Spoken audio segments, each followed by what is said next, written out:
Evening and welcome to, the 20th meeting of fiscal year 2025 for the Milton Planning Board.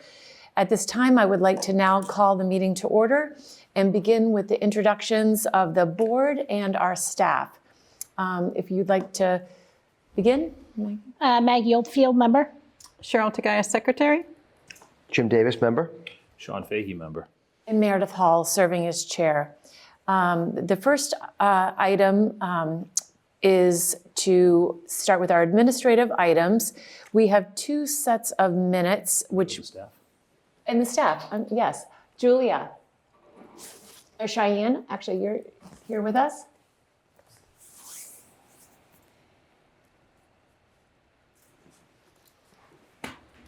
Cheyenne, I think you're muted.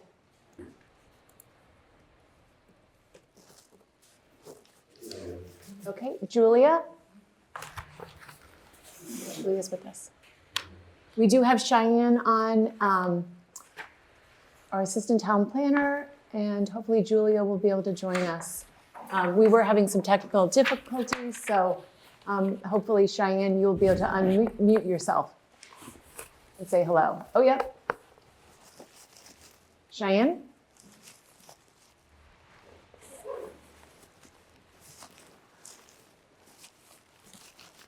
And Julia? I wonder if they can hear us, okay? Okay.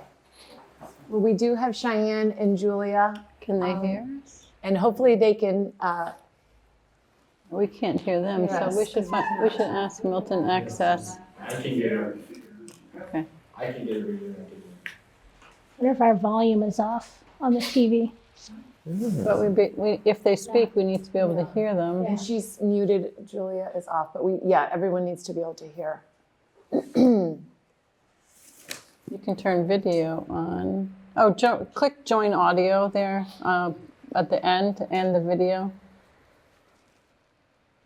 There, join with computer audio. Well, That just muted. now we can try Julia. Julia, can you unmute? There, oh, she just. Julia, can you hear us?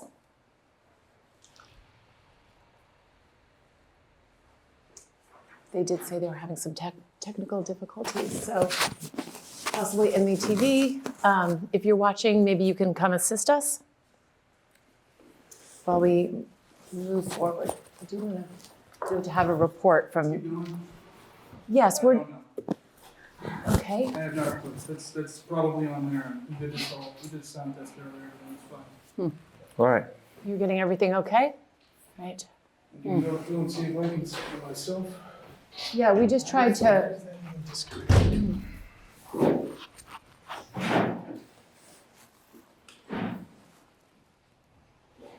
Can you get in? Okay, sorry. Recording in progress.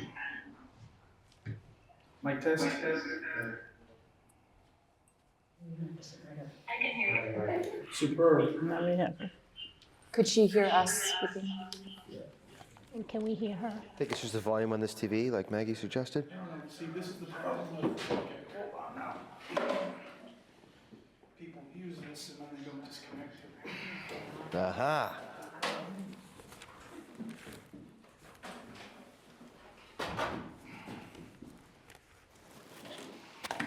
Thank you.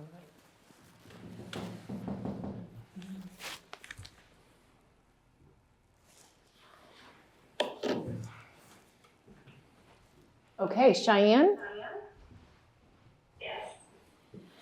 Okay, we're not getting. We're not able to hear you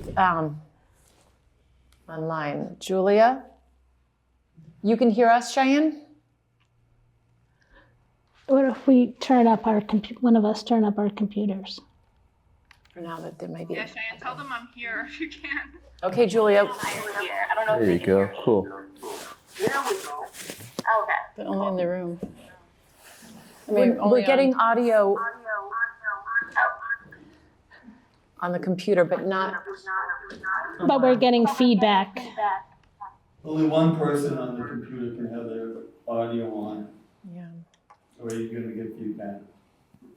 Okay, I we'll don't let them have mine. I don't have mine on. continue. I don't have mine on either. Can exit it. All right, why don't we move ahead with the approval of our minutes while they try to get connected, and we'll defer the staff update until we can get Cheyenne. Hopefully, we'll be able to get you connected, Cheyenne. Okay, so we have two sets of minutes. The minutes from December 12th and from January 6th. What about the 19th of December? And the 19th, I'm sorry, yes. The copy and from the 19th. Has everyone had a chance to review those? I have. Did everybody see the edits that I suggested? Yes. Okay. Yep. Yes. And I just had one edit from the 12th. It was, let me just see, it was very small. Citizen speak item. No, that would be January 6th then. No, there was no citizen speak. It was where we had a speaker and it said Bob. And it was actually Mary, last name here. Was that Very for small. related to the It was marketplace? the 10 Bassett Street, yes. So I don't think Oh, 10 they're on Bassett. here. That was on the 6th. That was on the 6th I here. think they were on it together.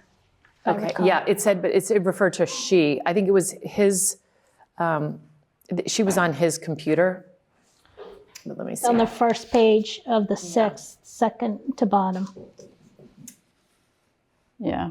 It says Bob Ranton on Yes, the. it was just, it you're was right, Mary, yeah. That was the only change though. Okay, so that's But everything on else looked good to me. That on was, January 6th. yes. All right, then, So a motion to approve the minutes from December 12th, December 19th, and January 6th. If I can have a motion? so moved? Second? Second. All right, all in favor? Aye. Aye. Aye. Here, great, thank you so much. And we are still, Julia, can you hear us, or Cheyenne? And are you able to speak? We're not able to hear you. We can hear you. Okay, you can hear us, but we cannot hear you through the television. Yeah, we're getting a little like echo. So I'll just watch the speaker on my computer. So we can't speak while this is up, or else we get feedback. Yes, and the only thing that I'm concerned about is citizen speak, if anyone's on Zoom, Okay, yeah. that they won't be able to be heard. Right.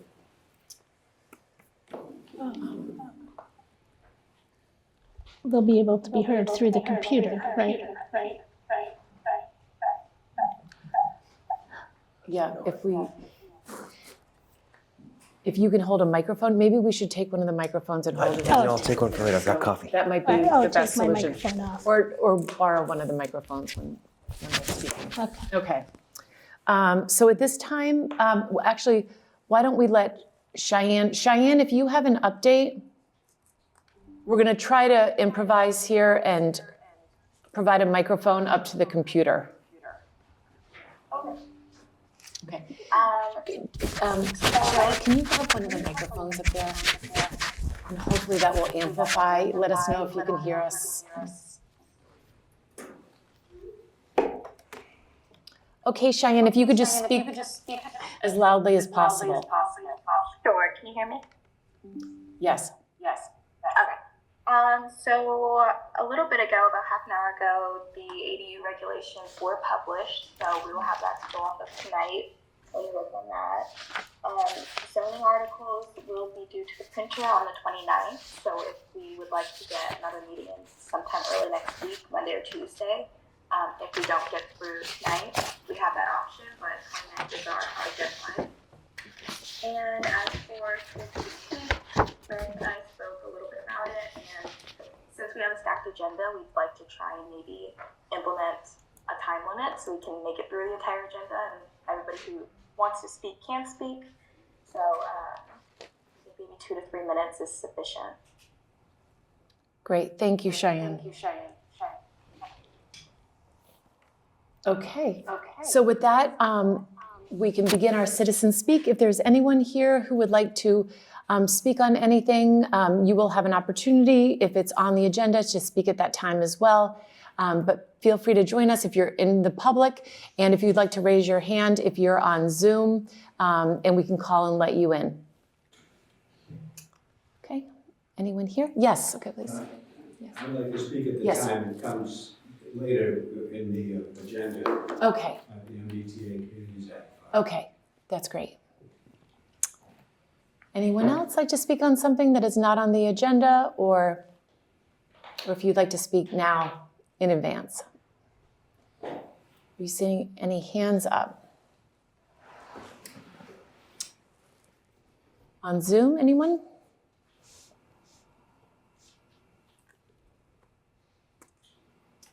Okay.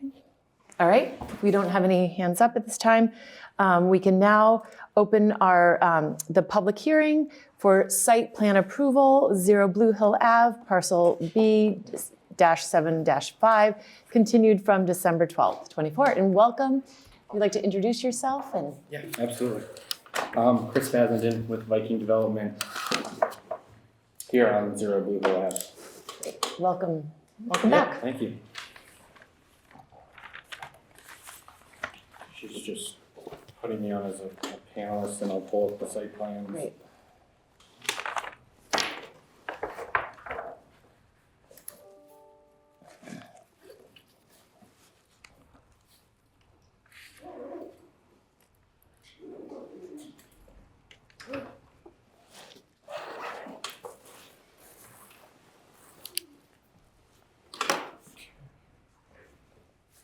So just kind of a brief recap. I know we have holidays and New Year's and all that. So, Great. when we were here a few weeks ago, we provided a partial plan set, kind of introducing a new concept that we had gone back and revised based on conversations. We're now coming back with a full, complete set that I think received positive direction in the beginning, but there was some feedback, some things that should change. So there's 5 or 6 things in this plan set that were updated from the original concept and progression of the construction documents. We changed the pitch on the gable roof design.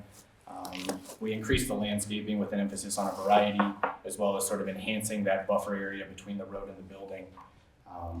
Proposed tree heights, we went back and kind of made everything a little bit taller.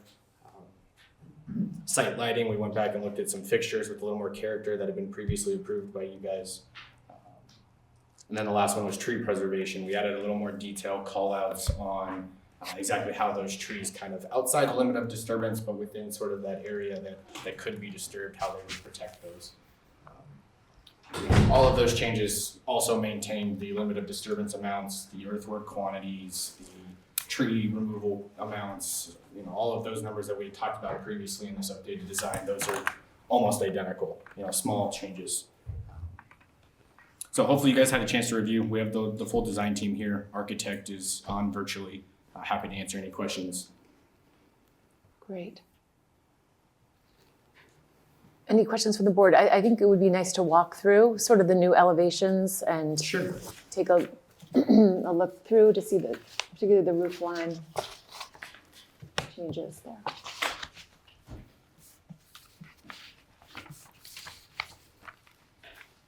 Yep, so actually, Josh, are you on? Do you want to speak on the elevations? Oh, well, this is going to be challenging. We're gonna have to. Oh, Yep. yeah, sorry.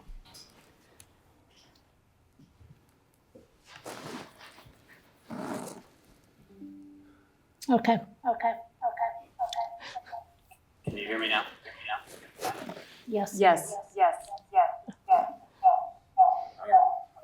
So what we did was took a lot of the board feedback, and I think it was very good feedback on the last one about the proportionality and kind of the direction of roof lines and shape within the last meeting.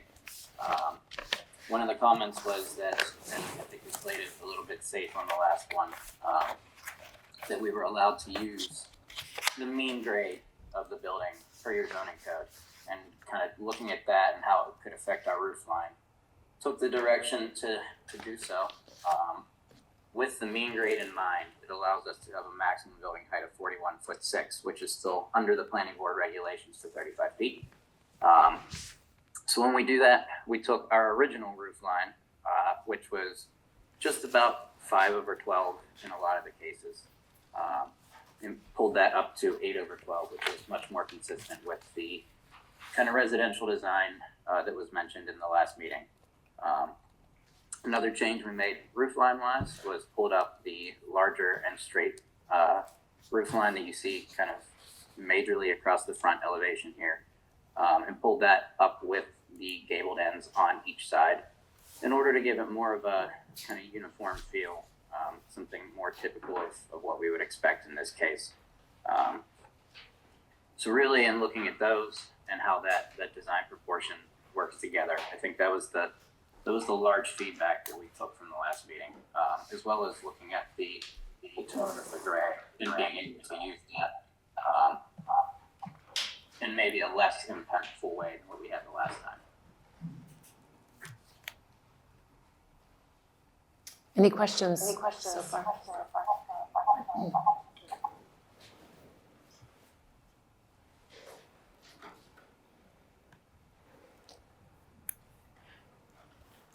I guess just a question I had was, what is the stone? You have a stone base, which I really like. It's not just the concrete, but what type of material is that intended to be? Josh, you want to speak on the specifics? Yeah, I can. So it is a thin stone product. So it's real stone, just carved to be an inch thick rather than whatever it might be, 2 feet if you use realistic stone. But what we did is we took a lot of the pictures from along Blue Hill Ave, some kind of near the public library as well, on people's entrance drives, some of the stone walls and things that you could see along the roads, and picked a manufacturer and product that kind of reflected the tones and colors as well as the shape that we saw there. So it is a real stone. It's just a thin version of it to adhere to the wall. That's great. And are we looking at doorways, the three to the left and 3 to the right, which are solid? Are those? Those are egress only for fire safety Okay. reasons from Okay, classrooms. that's what I. Okay.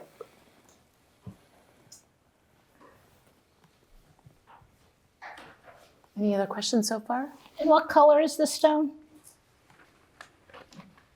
Raise.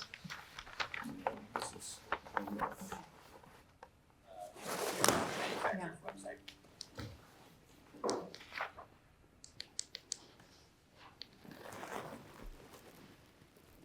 That's nice. Thank you. That's.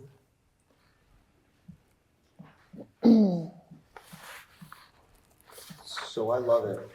I just am a little hung up on the windows. I know they're not operable and they're just, you know, just an 8-panel window. Is there any way to get a thicker mullion to make it look like a double hung on specifically the second floor? And then to add grills on the first floor on the 6th that Meredith just mentioned? In the doors. So yeah, grills in the doors, but then the second floor windows specifically, and some of the first floor that are just 6-panel or 6 light. Can you put some kind of a center mullion, at least on the second floor, so they look like double hungs? I love the building. The windows stand out to me as just real industrial. I don't know if that's even possible, but. So to make sure I understand, and then we'll let Josh. These, You want like that middle piece to be thicker to sort of look like a double hung window?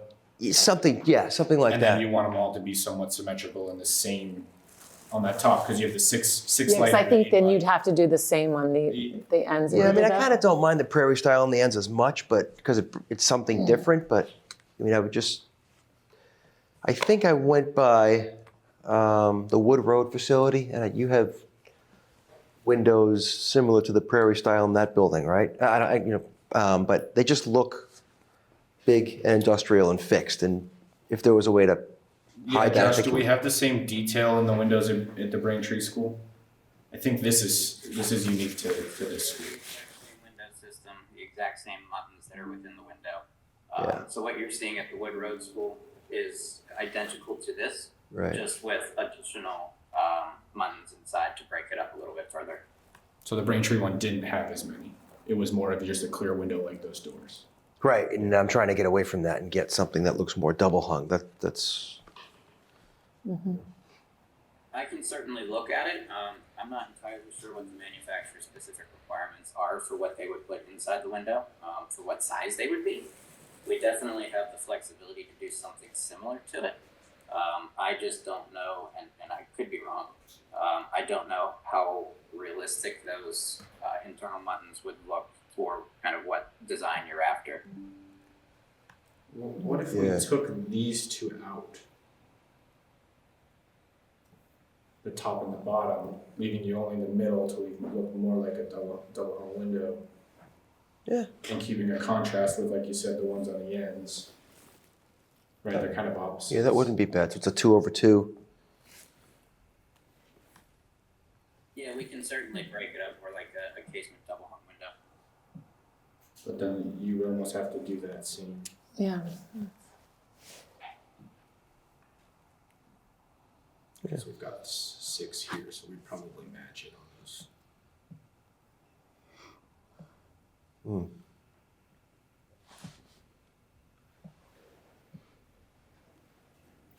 And then Josh, I don't think Maybe it would we be put a pin in that and think about that. That's Just something that I thought would help the look of the bank of windows. And these are grilled between the glass. Is that what he said? The internal buttons. Yeah, they're tough to thicken up.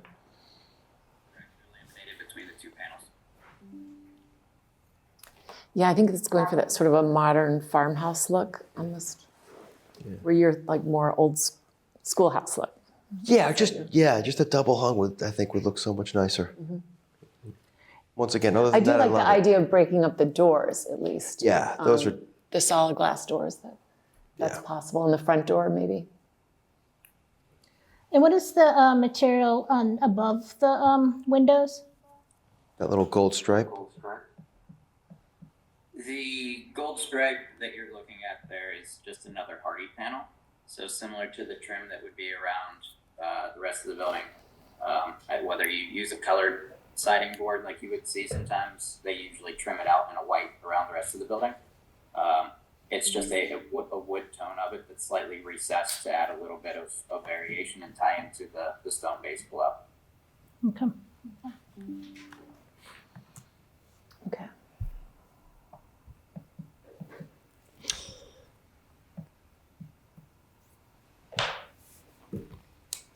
I think the changes are good. I think the height and roof pitch changes are good. I have some questions or comments on the site plan and the landscape plan. Sure. And then also, I did review the stormwater peer review, which also had a zoning review Yeah, I'd within like it. to go So through there that are maybe, a couple yeah. things, I don't know how much we're going to try to get through tonight, but if on the site plan, did you want to go to that next? Yeah, we can go Meredith? through that, yeah. Okay.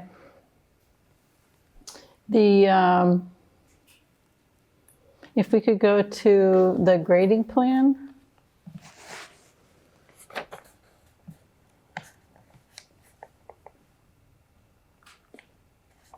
That retaining wall that's on the north side of the drive, it looks to be 5 feet tall. And the details show one of those segmented block retaining walls that kind of steps back. But for this height, I was wondering if you could use something more like we were able to get something called a block, kind of a vertical block with a stone veneer that Sean had put a different applicant in touch with. It's called Canigliaro block, and it's much more Natural. like a stone wall in appearance than something that looks like a highway kind of retaining wall. And so if you could take really a look nice. at that. So Conigliaro. I got pretty close.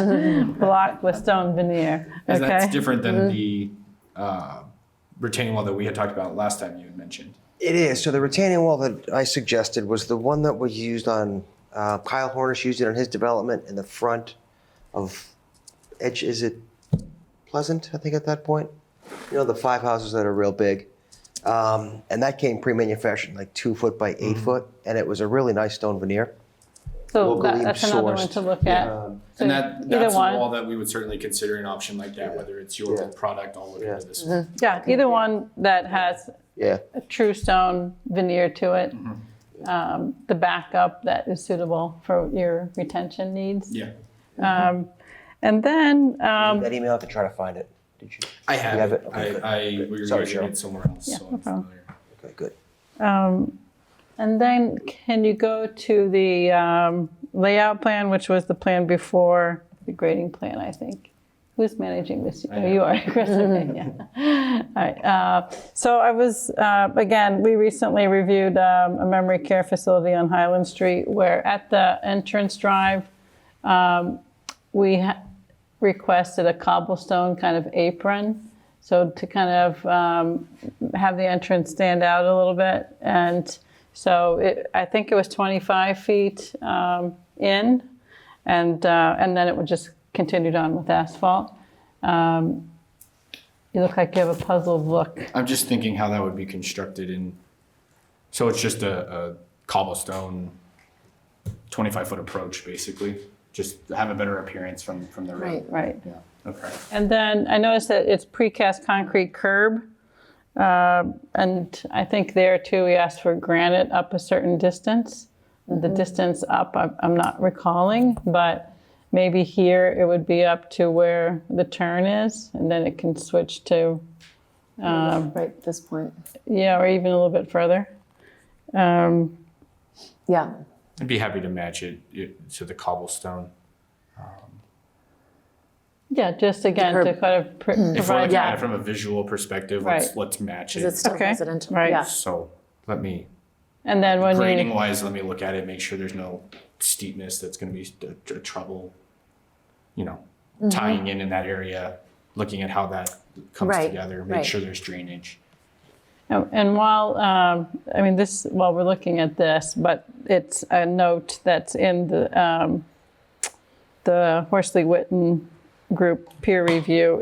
It did talk about this curb cut width and the driveway width being more than what the maximum in our, I think it's in the rules and regs are.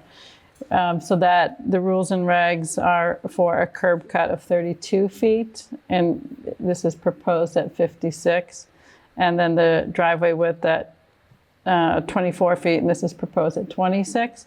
So in that report, they had asked for you to give us the reasons why you were widening those beyond what was in our rules and regs. So just while we're here, I just wanted to point that out. But Was there a response? Just that it exceeded what is in our rules and regs, so 24 feet. If it's possible to narrow that to what is within, like. So I can give you my answer, but this is Yeah. Luke. He's with Bowler Yep. Civil Engineer. But early on, we had met for pre-app, and the fire department had expressed concerns with turning maneuvers and making sure to stay in the right lanes in and out. And so that sort of forced us into slightly wider okay. curb Okay. returns, which I Alright. think puts you at the 56 or whatever you had mentioned. So I think if you probably, I'm guessing I'd have that's to the double- answer that's in their comment response. That's what I was saying. okay, maybe I was not reviewing the most recent document, but if that's in the response, that's fine. Okay, so then as you scroll to where the proposed snow storage area is on the south end of the parking lot, that's an area which has a fair amount of a slope. So if you go next to the grading plan, it's in that whole regrade area. So I guess I want to be sure that when that snow pile melts, that it's ending up in the containment area. and doesn't in any way find its way over to the abutters. If you could just confirm that or take a look at that. And then one other thing on this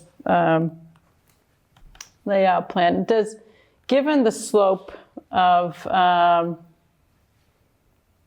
the edge of the parking lot, particularly towards the street, is a guardrail required at that edge?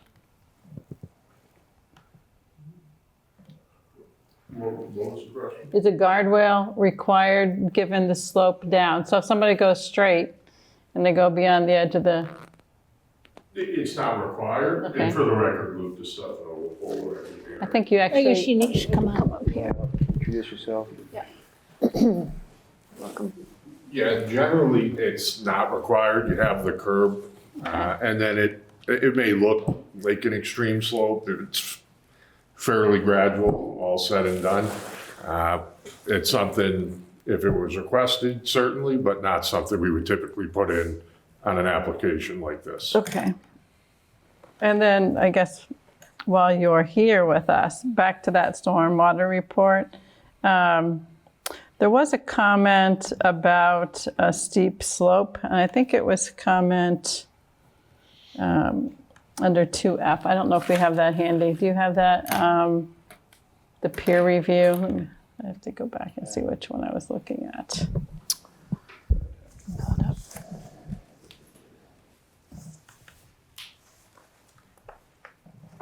Let's see if I can get back to it. Was it the December?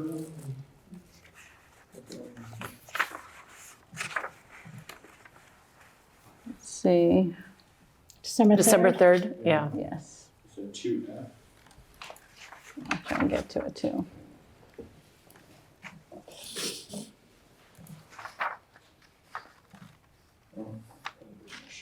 Yes, so, Riprap outfall. yes, it's 2F. Have you found it? Okay.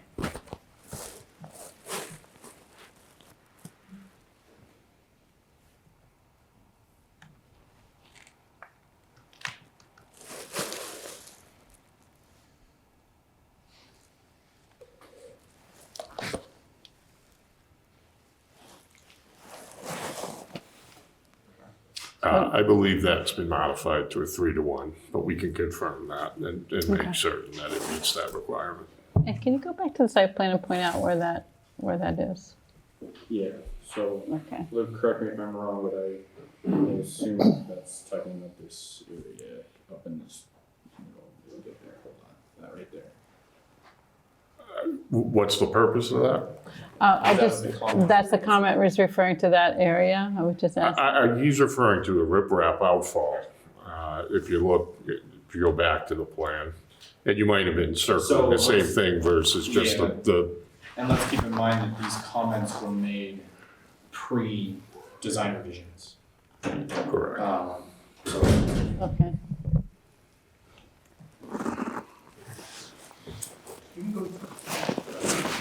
Okay, so they're pre-design revisions, and you did make some revisions to this area. We just haven't gotten the updates on those. Yeah, so they were submitted back to the reviewer, I think the day after we submitted to you guys. Okay.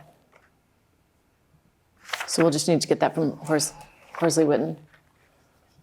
And just from an aesthetic point of view, that's out front, right? So that riprap is along Blue Hill Ave. Correct. How close to the street is that? I'm going to guess from the travelway itself, probably close to 10 feet, give or take a little bit. It is set down a few feet. Correct. Will that be screened with trees? To some On that? extent.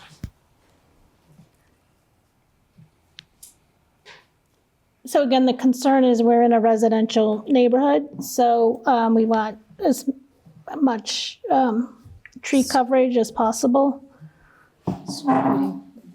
Yeah, we proposed, if you look at the plan along Blue Hill, we've tried to maximize the amount of existing vegetation remaining in that area. right directly where the riprap outfall is, unfortunately, we've got to do grading to get that in there. So some of the trees had to be removed. It's not something that's going to be super visual as you're traveling by. Again, it's basically, like a hole with stone. So if the fear is that you're going to see this thing that's really unsightly, that's not the case.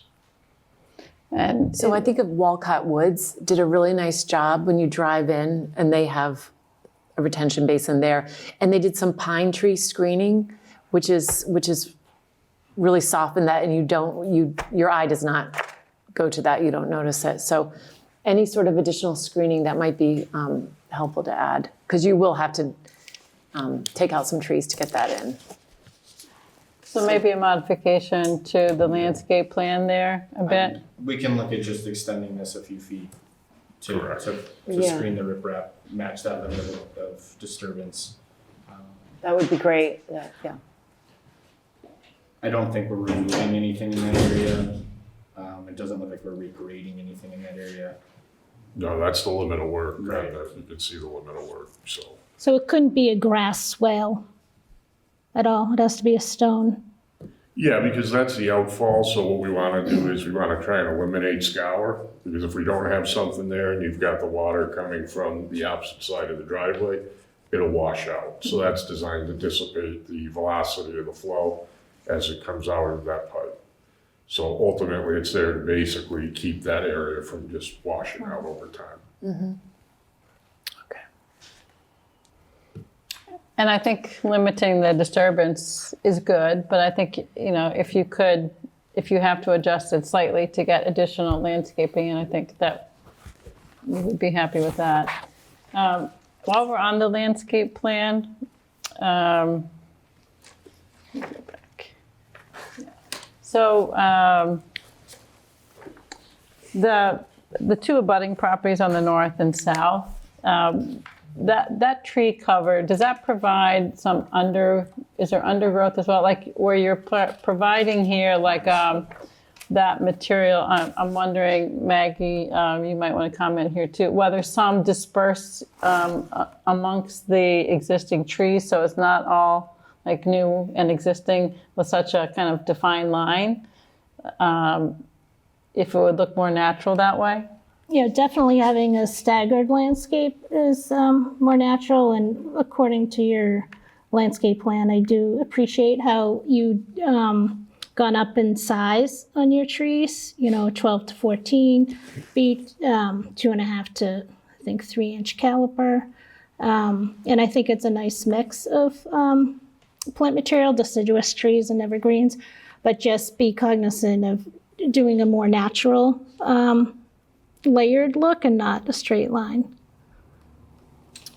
Correct. Yeah. And that was designed by our landscape architects. You can see they are slightly staggered. And that's to provide, again, a mix. You have some pretty mature trees there, so we want to make sure that we're providing, I think you mentioned undergrowth or understory, Yeah. to block the visibility as well as what you're getting from the canopies of the trees. Right. It's just a question of whether they can just be a little bit more depth to it, not so, maybe your landscape architect can comment on that and give us an idea whether they think, what depth they think is necessary or appropriate for that. Yeah, the new plantings that are there were designed in an area that looks to have been cleared by the abutting property owner. So we're kind of going to infill just that area. I see. If we were to extend that, you're probably doing it at the expense of existing vegetation. So they thought what they had here was a better solution than, you could widen it out, but then you're replacing, some mature vegetation with newer plantings, which again, we were trying to maximize the amount of existing vegetation on site. So I guess what I would say here is, maybe some of it is kind of decided in the field a little bit, that where it might not provide such a wall. And can you scroll down to the southern one?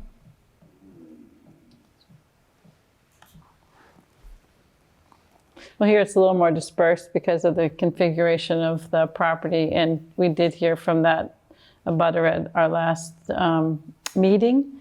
And so I think if the circles for the existing trees are correct, there's more of a tree line here already. So that seems okay with me. The one thing I also was thinking was along the edge of the parking lot. We talked about it being kind of a wall and linear. So if on the very, and there's some slight modulation here. But I guess I still think it's going to be kind of linear in appearance. And wonder if you can just take that a little bit further, the landscape staggering. Or maybe there's something that's not quite as high in scale that starts to make its way down the slope a little bit. Because now you've switched that to the wildlife seed mix on the entire slope, right?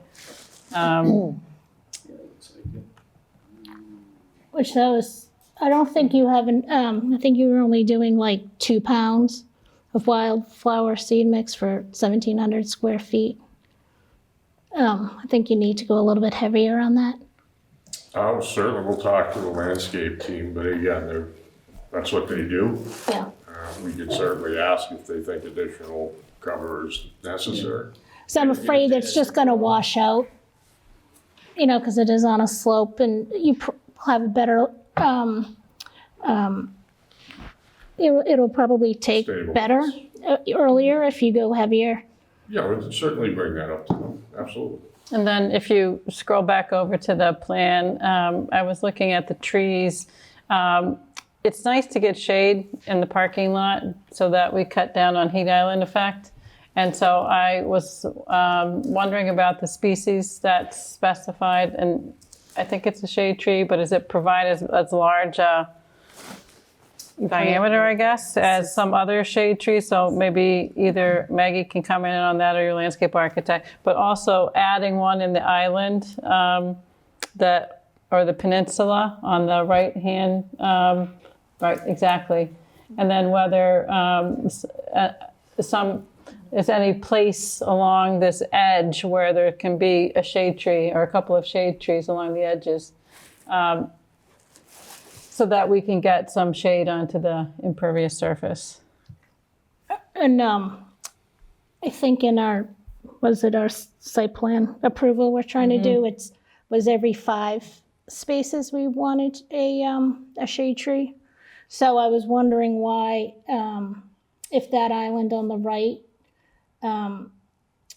you only have one island on the right, but maybe it should be brought down a little bit so it breaks up that span of parking spaces.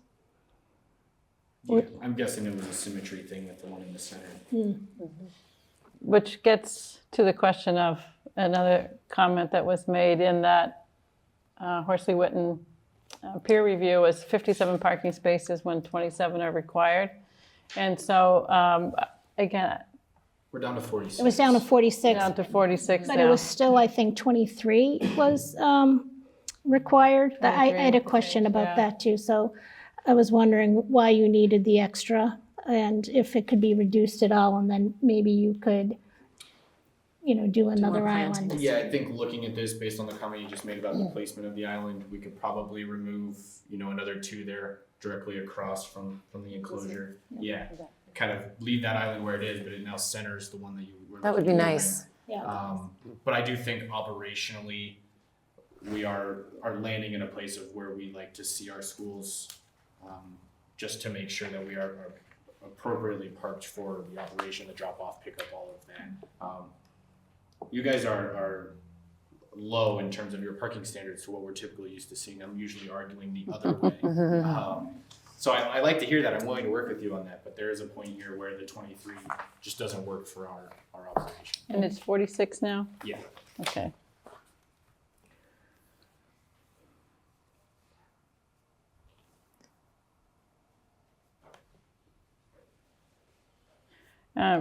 Is that? And then I good, just Cheryl?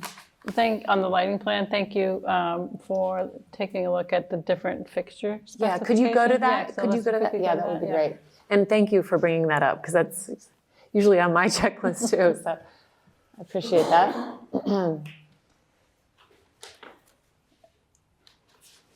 I did want to ask you about the quantity of them, though. I realize that the type of fixture influences the quantity, but I don't recall if we spoke before about controls and sensors, so that we don't have the fixtures on longer than they need to be. So like they don't. Did we speak about that before? I don't know if we spoke about it in detail, but totally open. We typically would have them turn on an hour before open in the right season, and then an hour after close. Okay, and then the fixtures, there's a lot around the perimeter of the building. So would those, after a certain hour, be on an occupancy sensor? I imagine some of them might be for security purposes, but or even that. But there's, if we look at how many there are, those would be off 1 hour after closure as well, and not on at all? Would there be anything that is on or on an occupancy sensor around the building at night? Josh, do you know how those are programmed? Hold on. Sorry, Chris, what was that? I hear the tech guys talking in the background.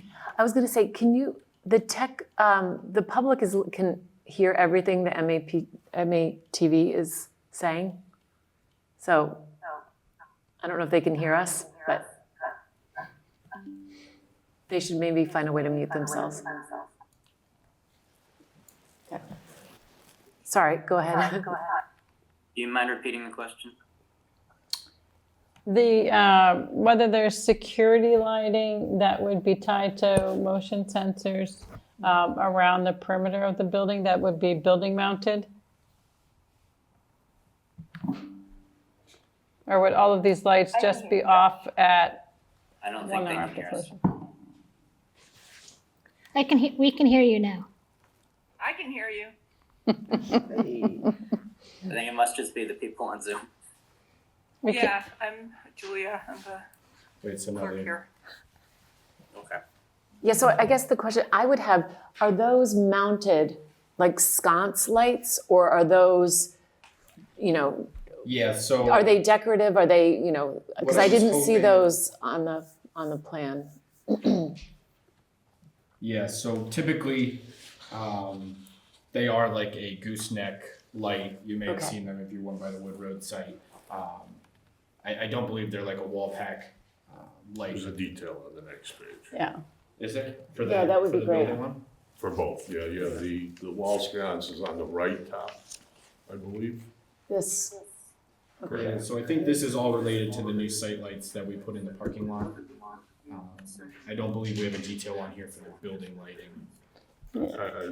I did look up this W2, which is referenced on the plan, is Cooper in lieu, and it is there, I believe, on your, as you said, on your cut sheet that's on the plan, that one on the right there.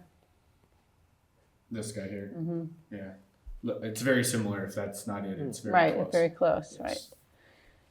The only thing I was hoping he would answer that I don't know the answer to off the top of my head is the timing on them. If they all turn off, if they are meant for emergency purposes to be on, we can certainly look at it.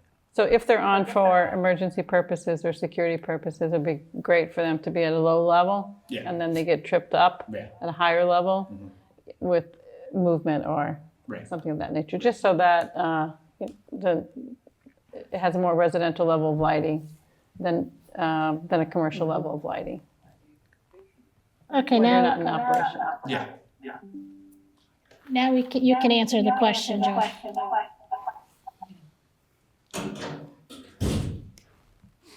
All right, can you hear me any better?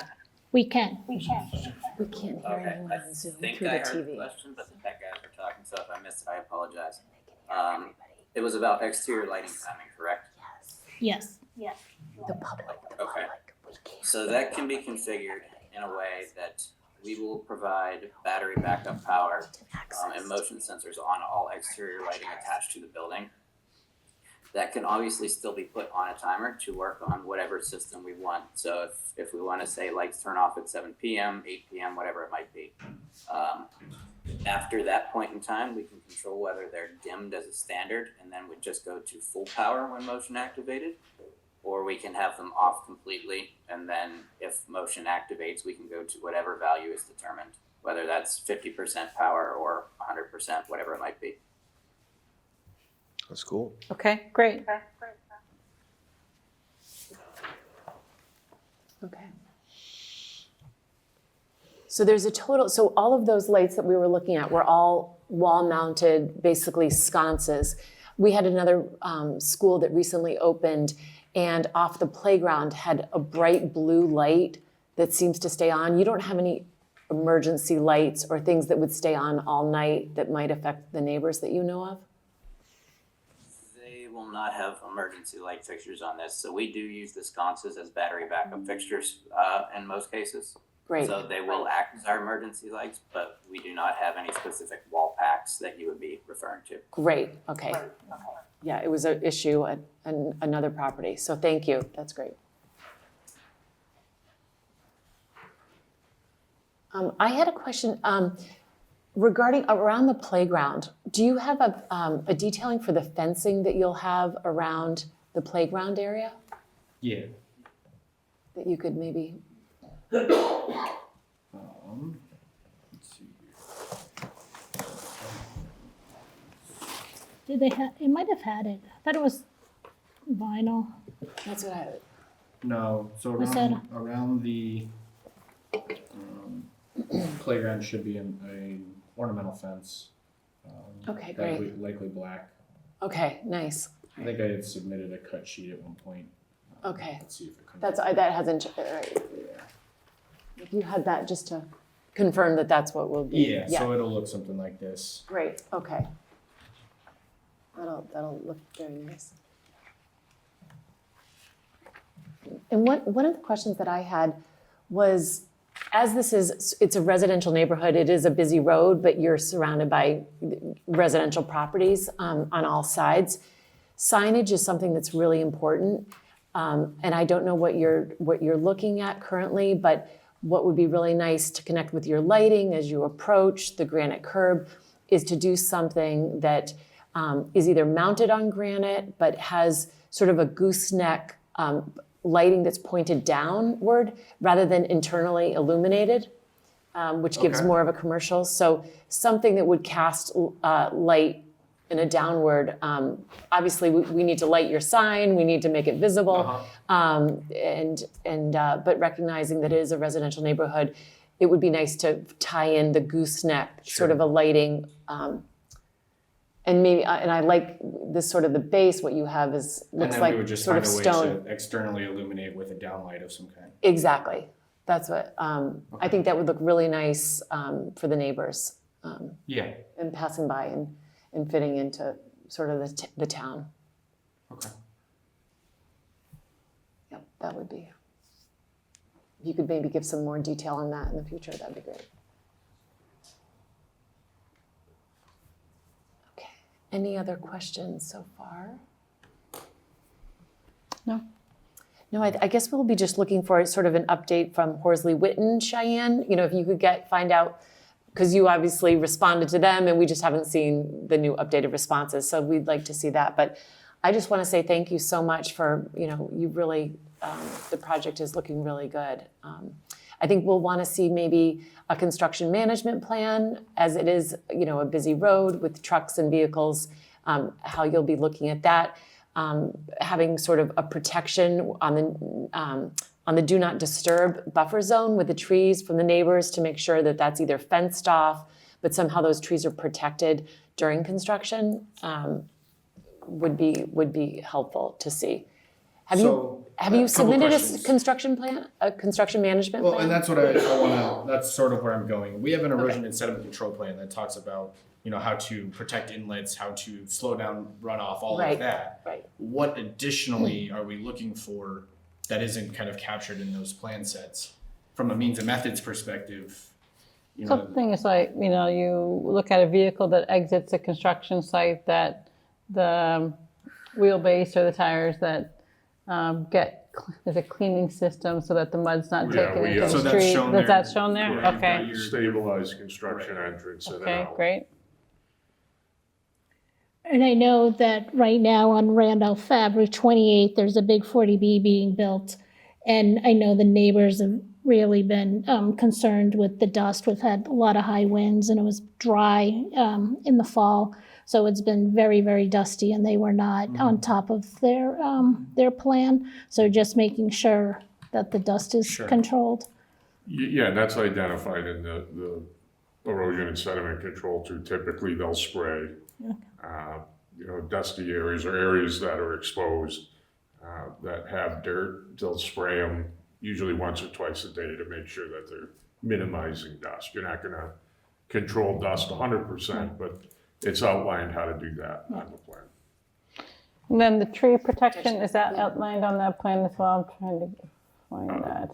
That it's noted. I don't think they have a specific, we have an outline. Again, that's a means and methods thing. It can be, you've seen it all, snow fence. There's different types of ways you can protect the trees. So what we've seen oftentimes is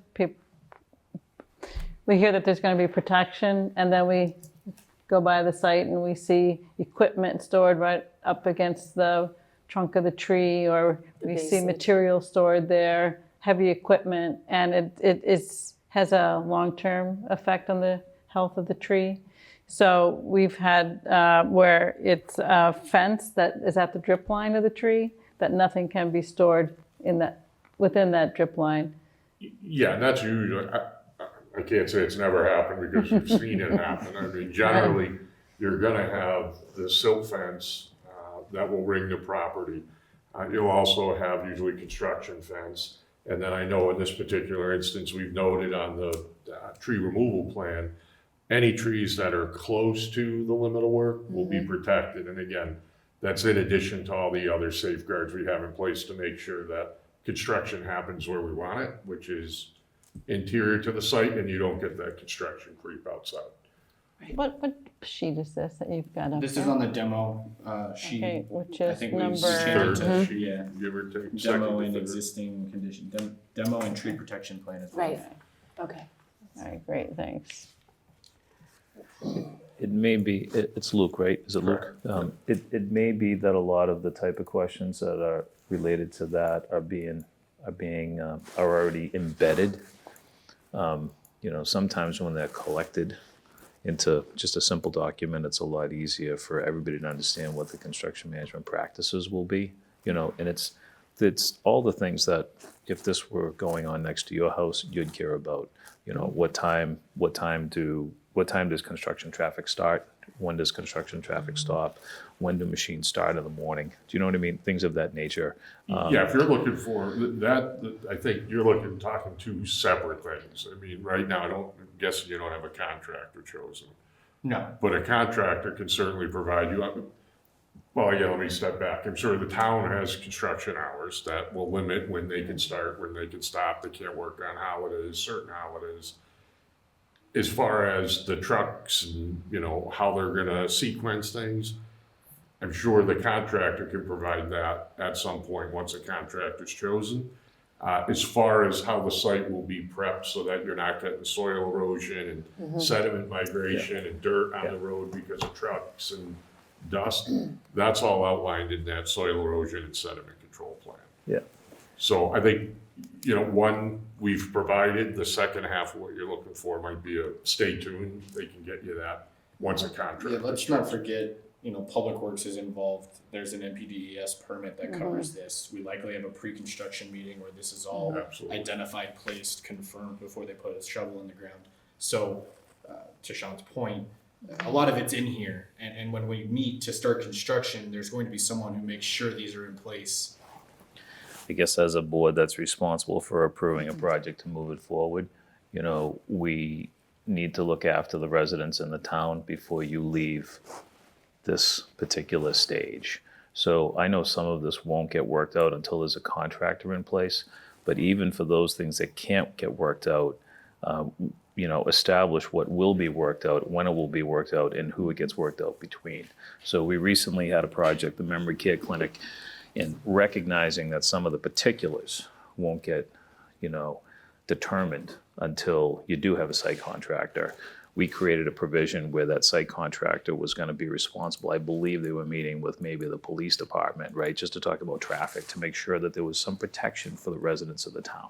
That's all it is, So I think what would be helpful is if, even if it's embedded, Luke, if you could, gather those pieces that are already construction management plan related and just, collect them all, and give us a chance to understand what you've embedded into those documents. Sure. That's probably not a big ask, I don't think. No, And it sounds like you're looking for maybe just a list that will identify the different. I'm sure, I'm sorry to interrupt you, I'm sure you've had to prepare a construction management plan in the past, and even though you don't have the benefit of a contractor to do it with you, I've done a lot of work with Bowler. You guys have the ability Knowing to, now what you're looking for, that's easy to pull together. you'll get 80% there on your own, Correct. Yeah, one of the other things that's come up a lot is how construction vehicles are going to get to the site.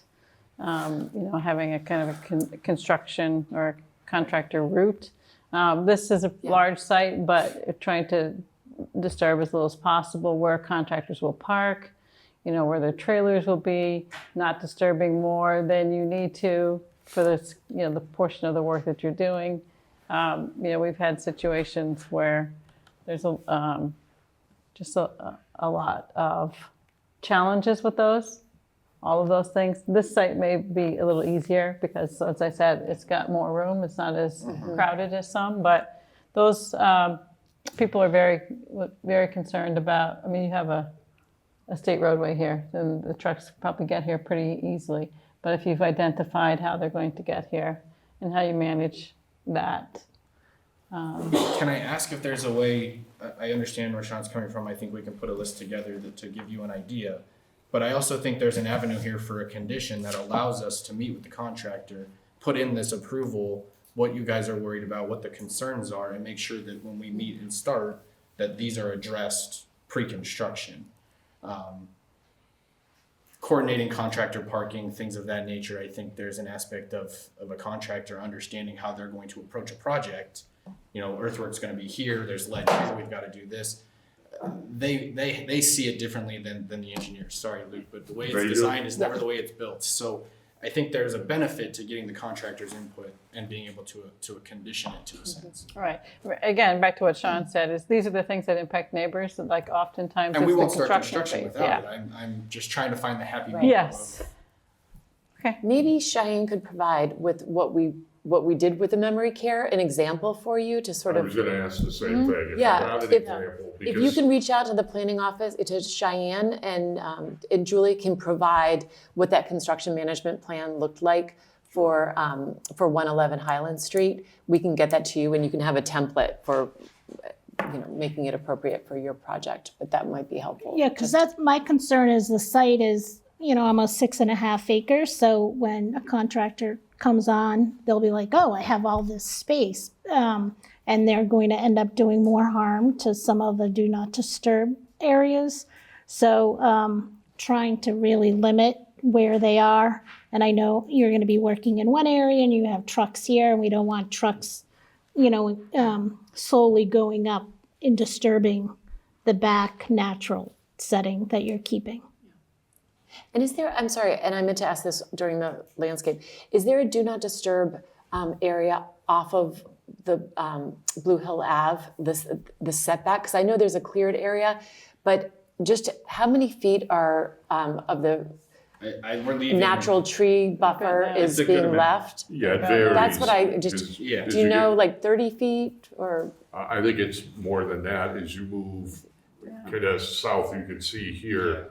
Because that'd be really nice to keep that as, Yeah, and that, what we show on this plan, that's the limit of work line. Basically what you see surrounding the dashed lines surrounding what will be the only portions of the site that are touched at any point during construction. Everything outside of that will remain, as you said, do not disturb. so I would like to see a fencing, some sort of buffer, protective, whatever type of fence to make sure that that is protected. Because we often see those trees lost too, accidentally, so. Sure, so like a delineation of sorts to make sure the Yes. contractor stays within the limits of what the plan. Exactly, so there's no Yeah, risk usually of, that's staked out in the field ahead, when, right, and even if before it's construction, they'll stake it out. some sort of, inexpensive fencing, that just, orange fencing, that just shows that that's, Sure.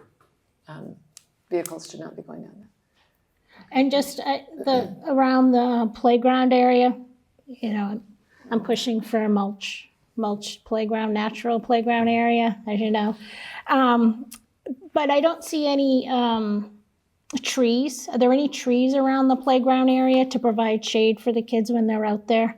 Because even here at our local schools, when they're out in the playground, even if it's May, they come back with sunburn. If you go to Yeah, no, so I think there landscape might be one or two just to the north side of, yeah, there's one, and then just the canopy that. Because if you're going to stay the route of rubber, which I hope you don't, I think you're going to need some shade to, it's just going to get hot out there. Yeah, I have two responses to that. One, we typically stay away from trees, only because of leaf cleanup and twigs and all of that, from a maintenance perspective. And then two, we do have set schedules in terms of play. We have the indoor play area with the roll-up garage door, so there is the inside out. So it's not typical for us to put trees. Even on the outside. We could, again, it just sort of keeps pushing our limit of disturbance further back in if we were to put, trees along that outside edge. Okay. I will also add that a lot of the equipment fixtures that we put on there do have shade canopies, whether it's an umbrella or just a canopy on top of the swing or slide or whatever it might be.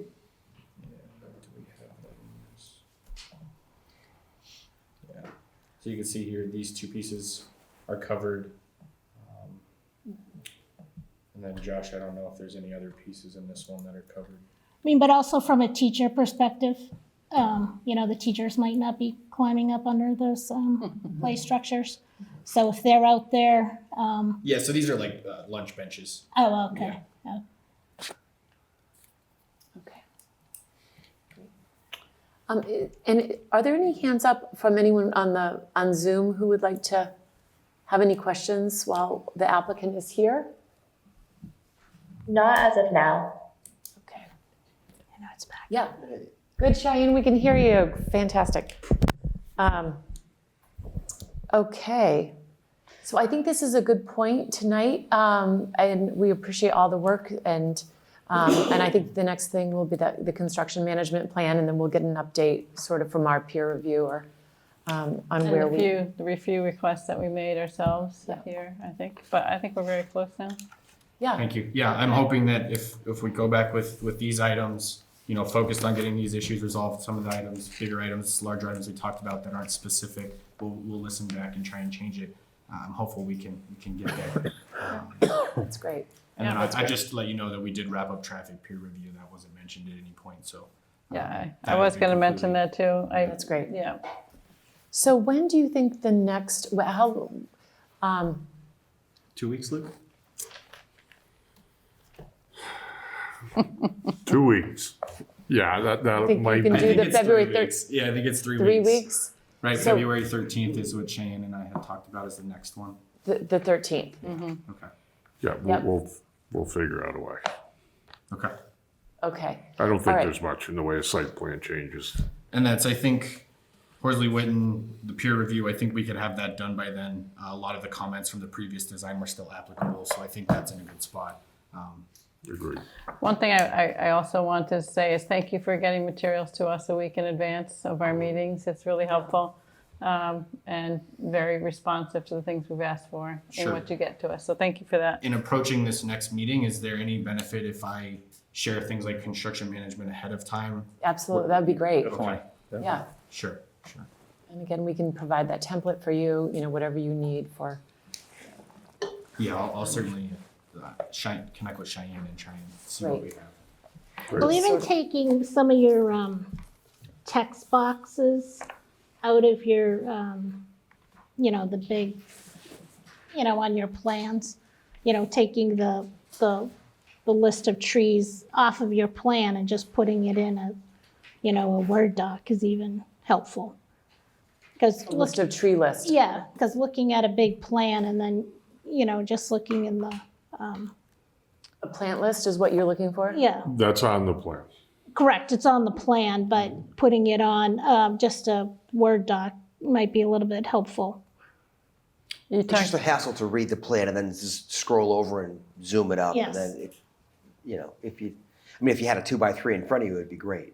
But if you're trying to do it on the computer, it's just cumbersome for the layman like me and Maggie. I the guess. caution I have about that is that where you they're don't want located. to have inconsistency between the plan and another document. I think maybe if there's things that, some of these things are boilerplate in terms of the notes, but some of them I think are more tailored, right, to things that we've talked about. And maybe what you can do is just highlight for us which ones are the ones that we've asked about or talked about. Not so much a plant list, but I was thinking about the tree protection and the soil Yeah. erosion plan. And I think my approach for the next meeting, taking this list, I'll go through and I'll point them all out to you, showing what we changed, what we Exactly. added, what the notes were, so it's clear what was added, what's stated for those items. Thank you. Great.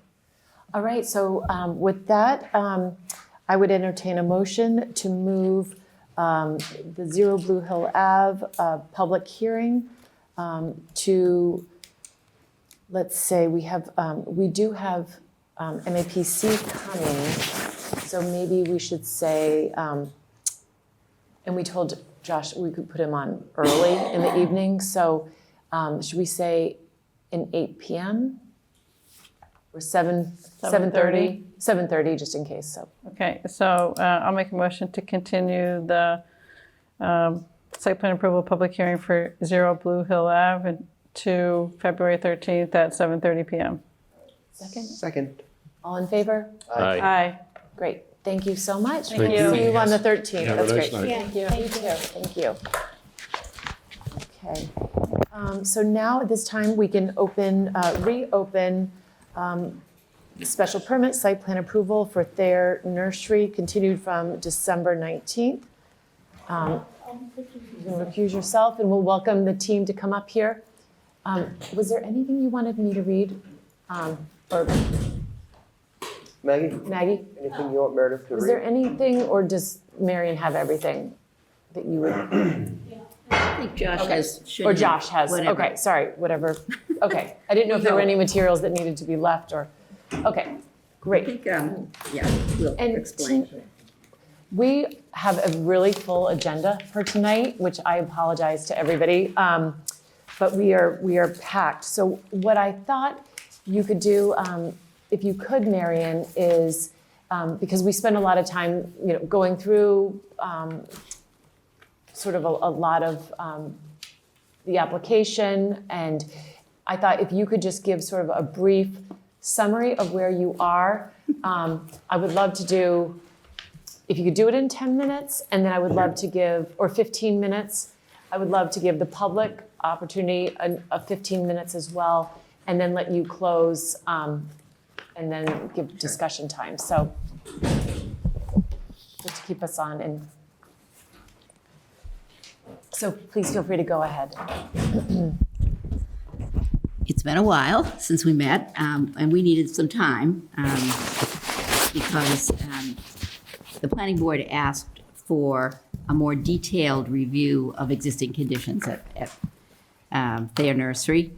And as you probably know, we do not have a building commissioner at the present time. We have assistant building commissioners, 2 of whom are part-time, and one of them was out sick. We did manage to get the inspection done. It was done not too long ago, and the planning board has, I'm going to recap and go back, Great. but the planning board has received a letter from Inspector Walter White, and he prepared a more detailed checklist of what he looked at, and what's been filed, pretty much everything, all the details that are in the conditions. Well, the permit originally issued in 2016, and the renewal permit that was issued in 2019. There were a few small changes in that renewal permit.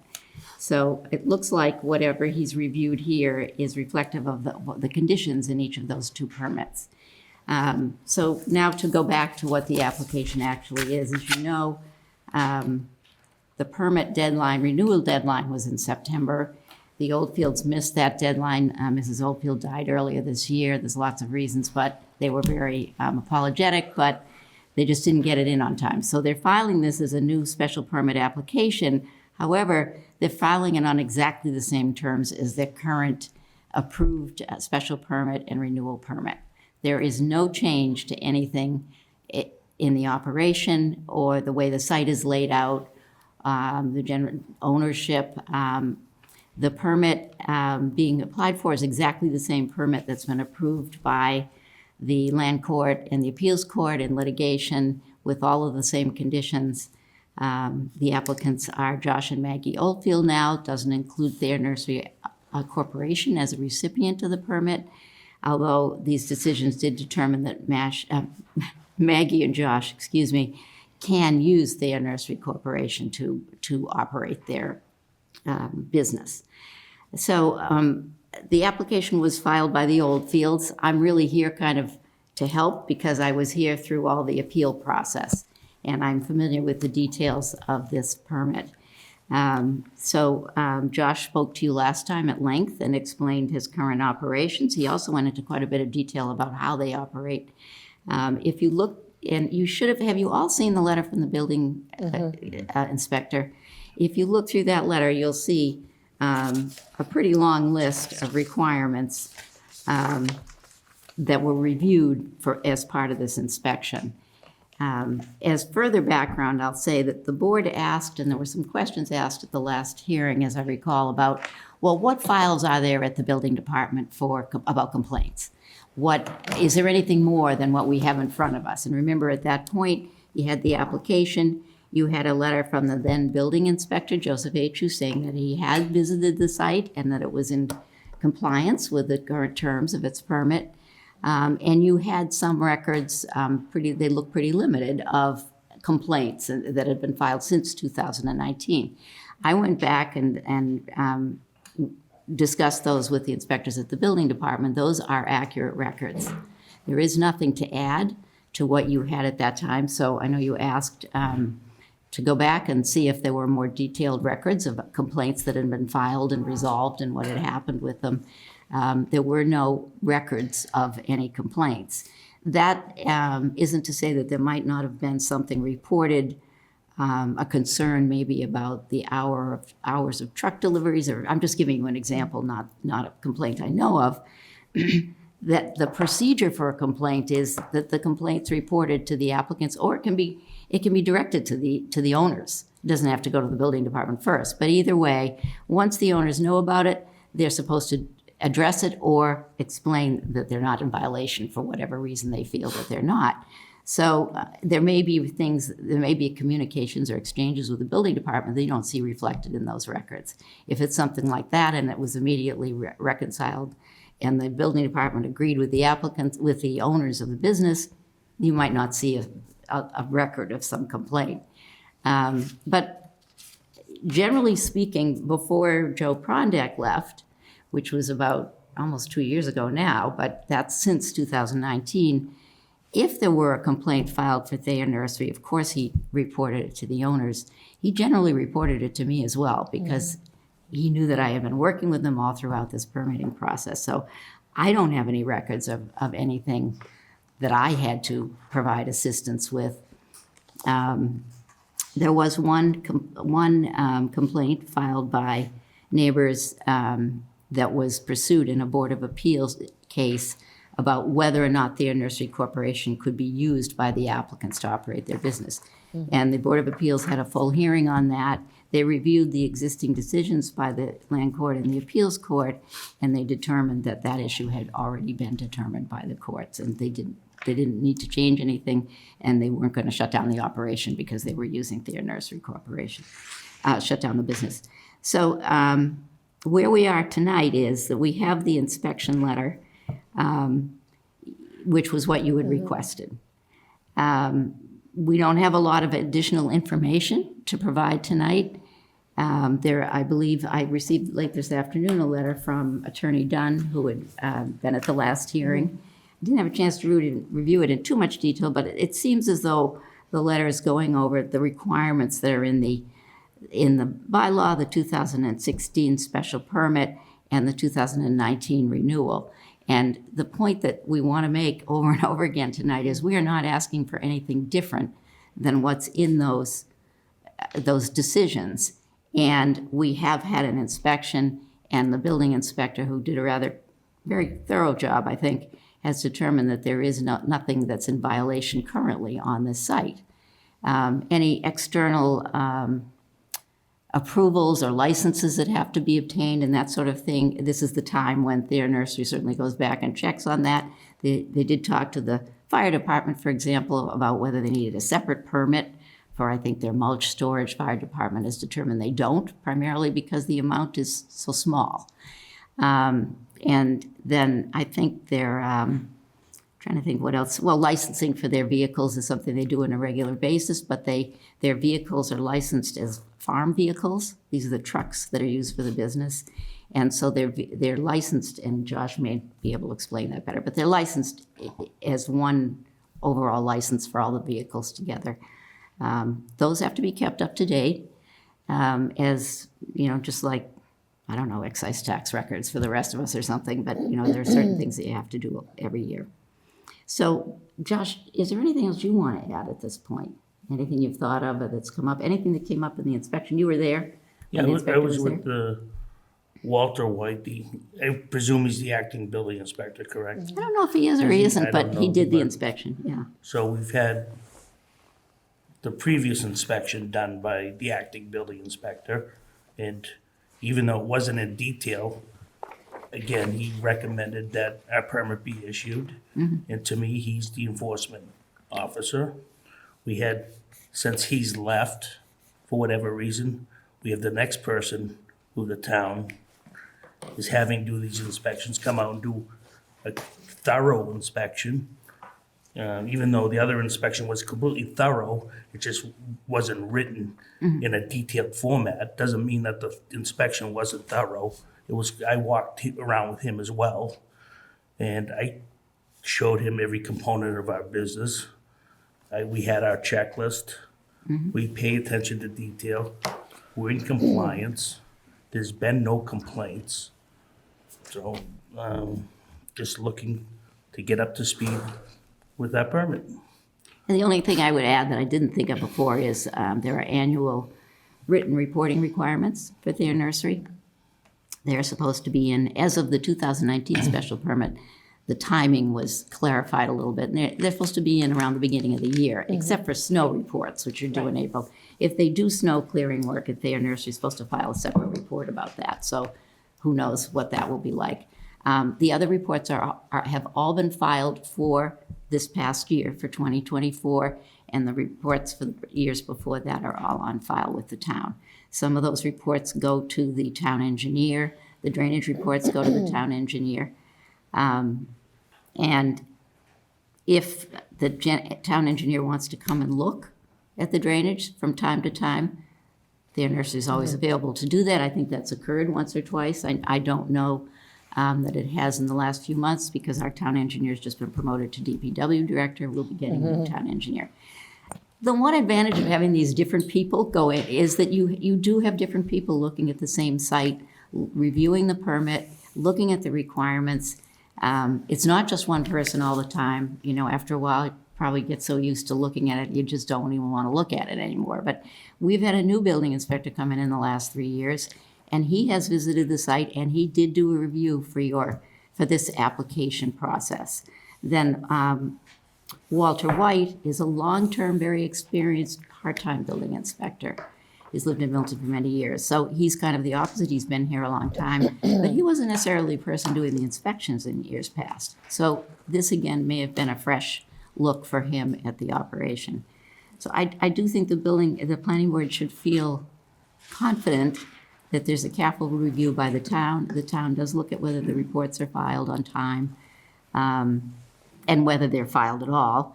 And finally, the reports that Josh files, as he has shown me all this, he keeps a monthly log of inspections of the drainage system in his office. And in that log, he writes what he's actually done to maintain the drainage system. And that's up on the wall in his office. So if you want to go there and see it anytime you can. But that's what he uses to prepare the drainage report at the end of the year, in addition to taking a final look at the drainage. As far as the other reports required, they are the type and number of vehicles, the number of employees, and the amount of material that's brought in and stored on site. The reason those reports are important is because the bylaw was written only to allow landscaping businesses in operation in 2012 in residential areas to continue as they were permitted as nursery uses at that time. And so you have to maintain a record of those materials and amounts and trucks. Those are all indicators of how the business is operating. They were determined in 2016 as what the base amount was for 2012. It was determined, and I wasn't involved in that, but there were many hearings initially for this first permit. So when you look at, if you were to look at the reports that are filed in January, you would see an allowed amount. That's based on 2012 operations. Then you would see the amounts that were used or brought in, the number of trucks, the number of employees that year.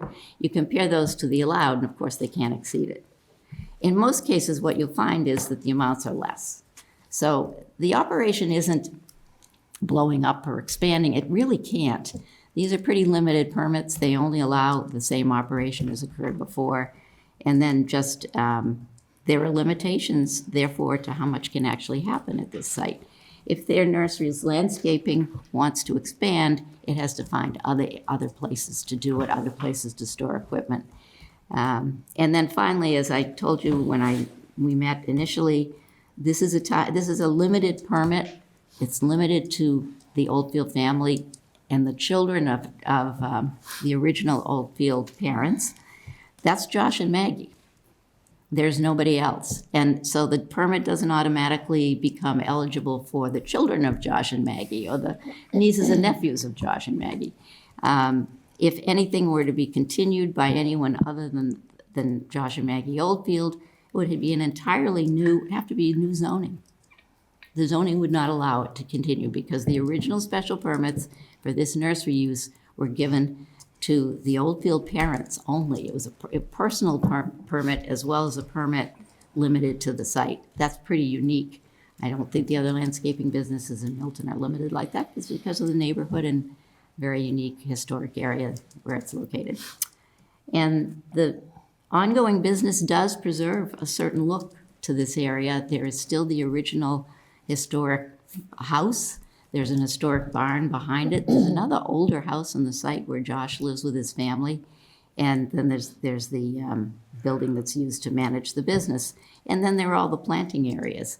Those are not unattractive in the summertime when everything's, flowering and the bushes are growing. So, there are some advantages to continuing a business like this as long as it's properly conditioned and contained. Thank you. Any questions from the members of the board while Marion and Josh are here with us? Not a question, but a comment. Walter White's title on the letter that he wrote is interim building commissioner. So that is the title, I assume. I can't imagine he's writing something that he doesn't have for a title. You must be right. He also writes in the letter that please find attached copies of the latest business operations reports filed by the Oldfields. So he must have had those as well. Those are the reports, I believe, that you're saying he And submitted. Julia sent those out today to Okay. the board. I wanted to make sure everybody had those. Okay. No, I didn't have anything else. Sorry, Jim, were you going to say? I was just going to say, I can speak to Walter White. He has inspected my projects for the past couple of years. He's very accomplished. He knows exactly what he's doing. He worked for Brookline for a long time. Oh. And he's as a building inspector. So I have the utmost confidence in Walter. That's all. And I just wanted, Meredith, if you would, I had asked you via email about, because of the unique circumstance of this having expired in and what sort of the legality of whether it's a renewal, a new application, can we rely on the formerly submitted documents and decisions at this point? And so I had asked you whether you had reached out to town council, whether town council had provided any guidance. So I think for the public record, if you don't mind, just. And he emailed me, and I'll see if there's anything new and updated. And Marion, you can add to this because I think that was a question. Their nursery wanted to do the right thing, not the easy thing. It would have been easy. And I think initially they were told that they could apply either way, but that because of the lapse of the time frame, it would be cleaner to come back as a new permit. And that was town council. I believe Thayer had, Maggie had spoken to Nick Milano, and he wanted to get the input from town council. So they definitely suggested that it was, yes. Yeah, so this was just the response. And Peter Mello checked in to make sure that your question was answered, but that it was from Peter Mello making a recommendation to do the special permit. And I also asked him just to confirm, because the documents that we're using are all on file with the town. There's historic precedent that each of the amendments, the new permits and 2016, 2019, each refer back to historical, the original permit. So every permit, whether it's renewal or new permit, has always referenced back to the existing original site plans, and amendments have definitely been made along the way. But they're, as far as documentation, inspections, everything has been referred to on a historical basis. So that's, town council is just emailed saying, I have no problem with the board considering items from 2016, 2019 that were resubmitted with the new application. Okay. Thanks. To answer your question. So I did have a question, because we've been listening very carefully and we've received a lot of emails, a lot of questions. And I think the one thing we can say about this board is we like to listen to the neighbors, and we really do appreciate anyone who comes forth with any concerns, and we like to look at those in detail level. The one thing, because I actually spoke to Joe Atchu also on his experience. He was only here for a year to see if there was anything outstanding that had been brought to his attention. And he said there were some minor, like just a few things, but everything had been resolved immediately by Thayer. But the one thing that I did hear and listen is that, and this does happen, that when buffer landscape has been put in that was required in previous permits, that sometimes, for whatever reason, it might be a harsh winter or a drought in the summer, but some plant material does not survive. And in the 2019 amendments, there's two areas that specifically that I just want to ensure that you will be taking care of. One is there was a following sentence was added to the end of section 4E3B, and it says the remaining trees shall be replaced as necessary during the next available planting season if they do not survive in good condition. And my understanding is there are some, there were rhododendrons, mountain laurels, things that are really special, beautiful plantings that one of the neighbors would like to see replanted if they have not survived. And my understanding is that you're willing to do that. Obviously, you can't do it right now. If you could, you would, I'm sure. But come the spring, to replace what was originally agreed to in those buffer plantings with, I think the applicant actually prefers mountain laurel because it's a little bit more deer resistant. I'm sure he can speak to whatever he would prefer. And I know there's various things that we want to make sure your neighbor is happy with the plantings, and that whatever buffer, for dust reasons, for different reasons. And also, if there was some photographs were sent, a section of fence that had come off. I don't know if, and that would be something that was also an amendment that just talks about that the quality level of the fencing shall be, maintained and kept up. So if there is anything, I'm sure you're willing to. Sure, yep. There was a section of the sound attenuation fence Yes. that had ripped during a high wind event that has been already repaired. That's already been repaired? Yes. Okay, And all right. if there is anything, plant material that is compromised, I have very high standards of Yeah. determining whether a plant is in good standing, healthy conditions or it Yeah. isn't. So there's no gray area there. Exactly. That would be replanted as needed. And some things are slower growing than Whether others. it's mountain laurel or Japanese andromeda, Yeah. whatever is more deer resistant. and You would be more- willing to do that, is replace more them, yeah. culturally sustainable in those cultural conditions, it would be one or the other. Okay. So it's.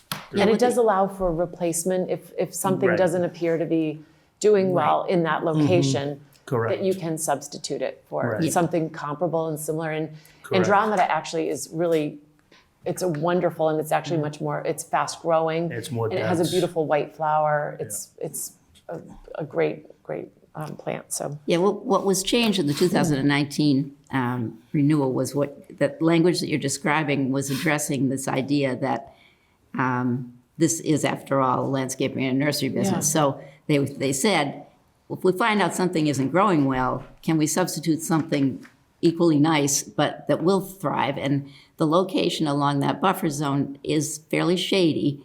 And all I can say is you've received the assurance that the plants will be replaced that aren't thriving, but there may be some more discussion, or their nursery will try to select something that's going to do well, because you can plant it, but then 6 months later it's dead. So, But that's and tree okay, yeah. replacement is similar.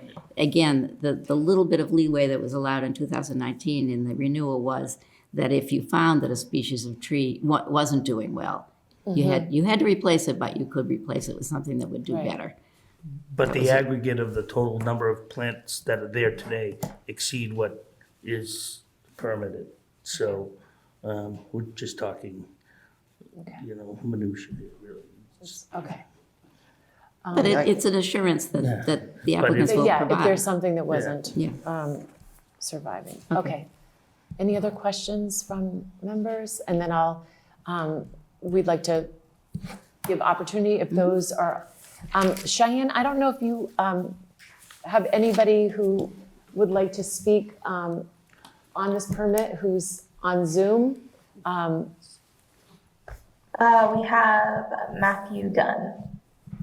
Okay, and you know what, for, just for the purposes, again, because we have quite a bit, if we could just limit all of the public speaking to a 3-minute, if you could, so last time we had to, we didn't Ms. allow, Hoff, please.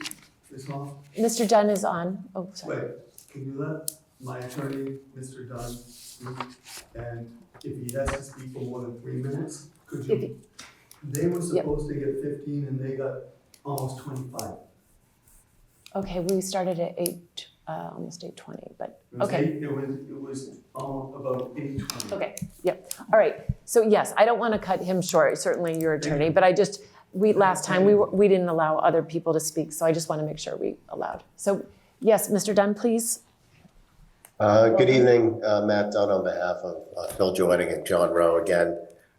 This is just really to follow up on a letter that I submitted at 1 o'clock today to the planning board, outlining Mr. Joyning and Mr. Rowe's position with regards to this application, it's a new application that's being submitted under the landscaping amendment. The landscaping amendment actually provides an exception to the local zoning, which is to allow a business to operate in a residential neighborhood. And the protections that are provided for in the landscaping amendment are designed not to make it easier for Thayer to obtain the zoning relief that they need in order to operate their business, but it's to protect the neighbors. And I think if the board were to look back at the original application that was submitted by Thayer in 2016, the amount of detail that was provided to the board, and the detailed findings that the board made based on the information that was provided, I think that provides a good framework for where things are supposed to be with regards to this new application that's being submitted here today. The obligation under the landscape amendment, which we didn't write, we didn't control what the requirements are.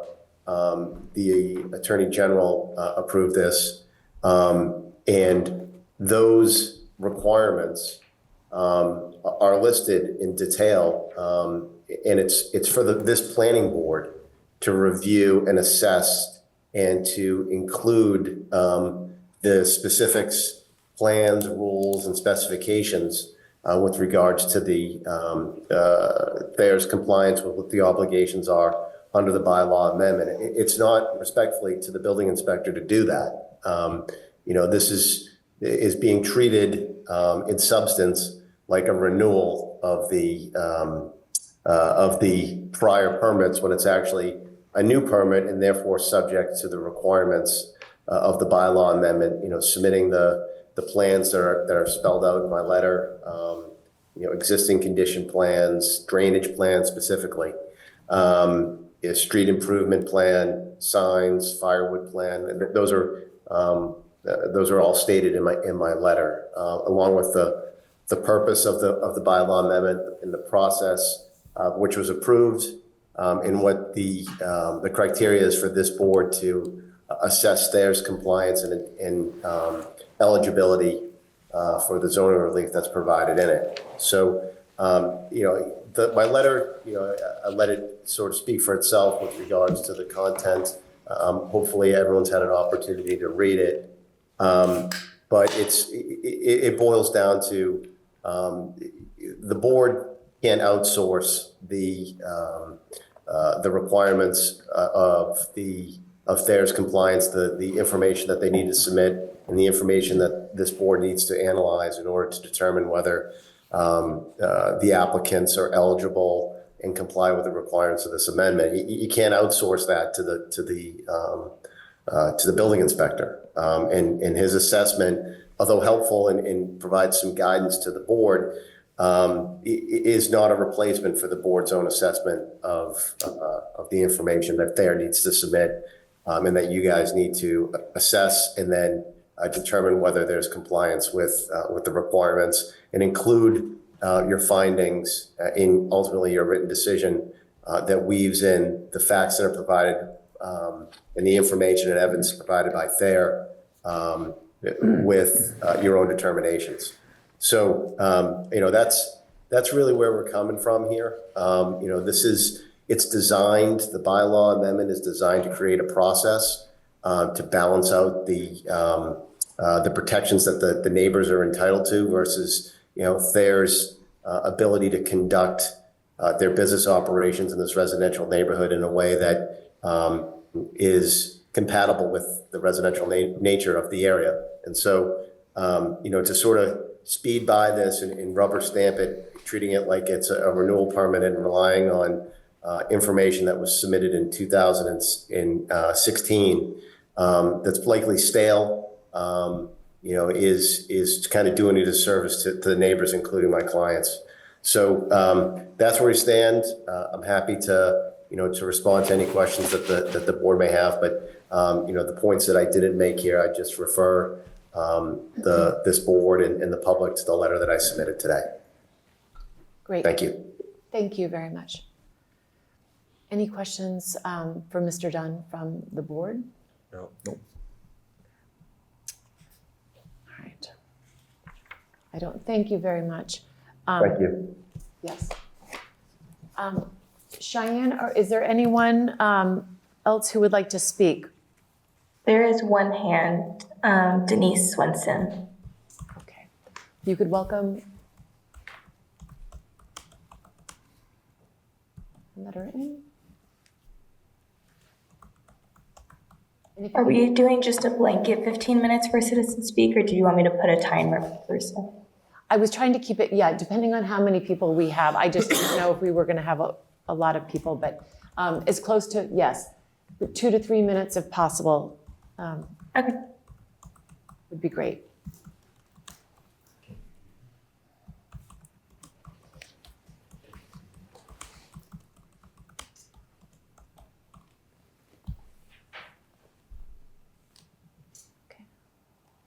You could go ahead. Could you state your name and address for the record? Hi, yes, this is Denny Swenson, 65 Green Street, Town Meeting Member Precinct 5, former Planning Board member from 2017 to 22. Thank you, Madam Chair Hall and Planning Board members. Thank you each for all of your service to the town and for allowing me the opportunity to be heard on this important matter. I'd like to express support of Thayer Nursery's special permit that comes before you. From what I can see, it has the same basic terms of the special permit that Thayer has been functioning under for several years. When I served on the planning board, we went over the terms in a thorough and thoughtful way, and planning board members before I served also went over the terms in a very thoughtful and diligent way. The town staff has spent significant time and resources dotting the i's and crossing the t's on the terms in the special permit for many, many years. These terms have worked and have allowed this small business to serve the community well. We have very few small businesses in Milton. The business owners across town tell us it is not easy to operate in our town for a variety of reasons. And at times like this, we need to keep in mind that small businesses are significant to our community and for our local community. You know, having a thorough process where stakeholders are all heard is vital, and it is also important for small businesses and our community to have consistency and continuity in our planning. I support Thayer Nursery and its request for the granting of the special permit, and thank you again for all of your time and diligence. Thank you. Thank you very much. Have a good night. Anyone else, Cheyenne, who would like to speak? No other hands. Okay. Anyone else for the public? Yes, please join us. I have a package for everybody. Thank you. Thank you very much. Thank you, sir. Sean? Okay. Thank you. Thank you. Yeah, Barb.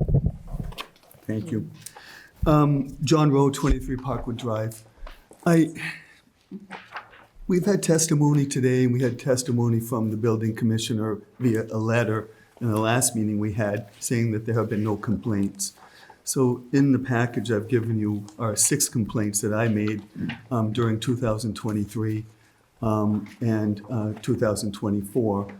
And I just am perplexed that I'm providing evidence of complaints that I've made, and the town has no record of any complaints. How many other neighbors made complaints that the town has no record of?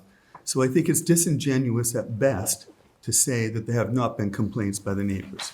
So let's just quickly go through this. The first one is... Sir, can I just interrupt? This is the same email you sent to us earlier? We've already seen this, yeah. Yeah, we have had a chance to read through all of these. This was items. given to us earlier. I didn't send this, did you? Yeah. Yeah. Yeah, so we have had a chance to read all, so you don't have That's to go fine. through each one. Okay, so six There's- complaints. Yeah. And how does this board reconcile that the town doesn't have records of this? I have a question for you. Do you feel as if you received a response, an adequate response? and you No, that's the wanted to whole change issue. it? I got no response from any of them. No response. No response from the Well, building? one of them, I got a response from Mr. Achu, said that he went there and didn't find any issues, so he wouldn't document a complaint. And that's the only response I ever had. One response I got, Milton Police Department had to shut down a political rally there last year, so I guess that's a response. They shut it down. What about the illegal apartment in December of No 2023? response. No response, and that's So- been there for years.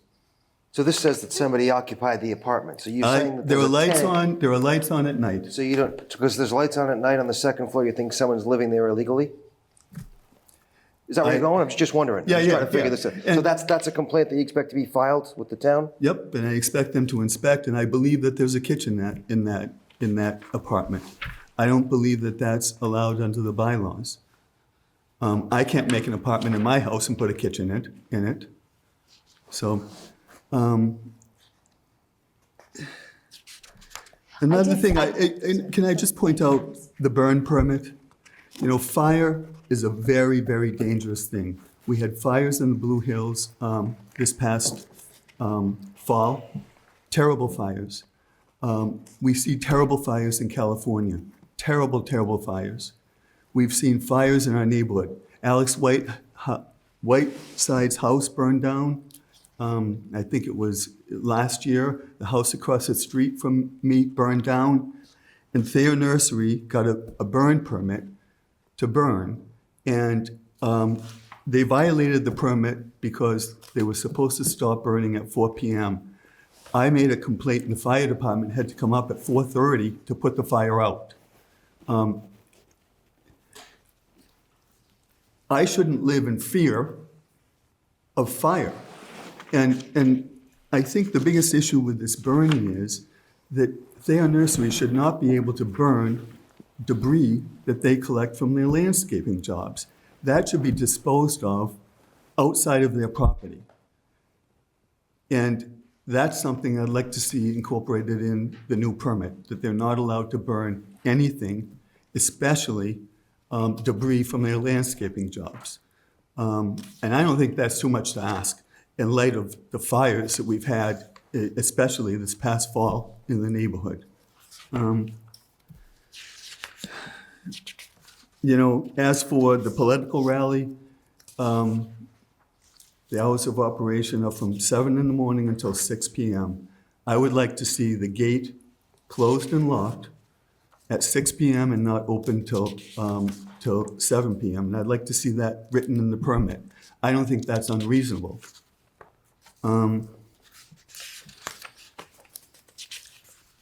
Let's quickly go through the pictures. Are we still keeping a track of time? Just wondering. If you could just try to be, I am. Okay, great. This is a picture Thank you. of the fence being in disrepair. What date was this? This was in the winter. I've got another, and also somebody threw rubbish, it looks like used lawn furniture over the fence that I look at from my home. And this picture, there are no leaves. And then I have a picture here where leaves are on the trees. This fence was in disrepair, I would say, for perhaps 2 years. I don't It's know. not repaired. It's repaired today, but it was not repaired on, what was the date of the building inspector's inspection in December? If it's December 6th, this fence was not repaired by December 6th. So I don't know how we miss it, but. And I think probably the most, fire and flooding is a big issue for me. And the next picture shows the flooding that we got. We were flooded out twice in December of 2024. January 2024. This, you can see the water, how deep it was. And the water comes from the Thayer property and running into my backyard, and the water comes into the window wells, and that's how it floods my cellar. And if you look at the pictures, it's difficult to see, but you know, I've got a picture of my boot, and you can see the water is 6 inches deep in my backyard. And Can I ask a question on that water? Sure. You were present at that time. So I've walked the site, and I'm familiar with the swale. Yep. It's a big swale, and it has a berm that rises on either side of it. Yep. Are you saying that the water crested? Yep. It went over the top? Yep. The picture doesn't show that.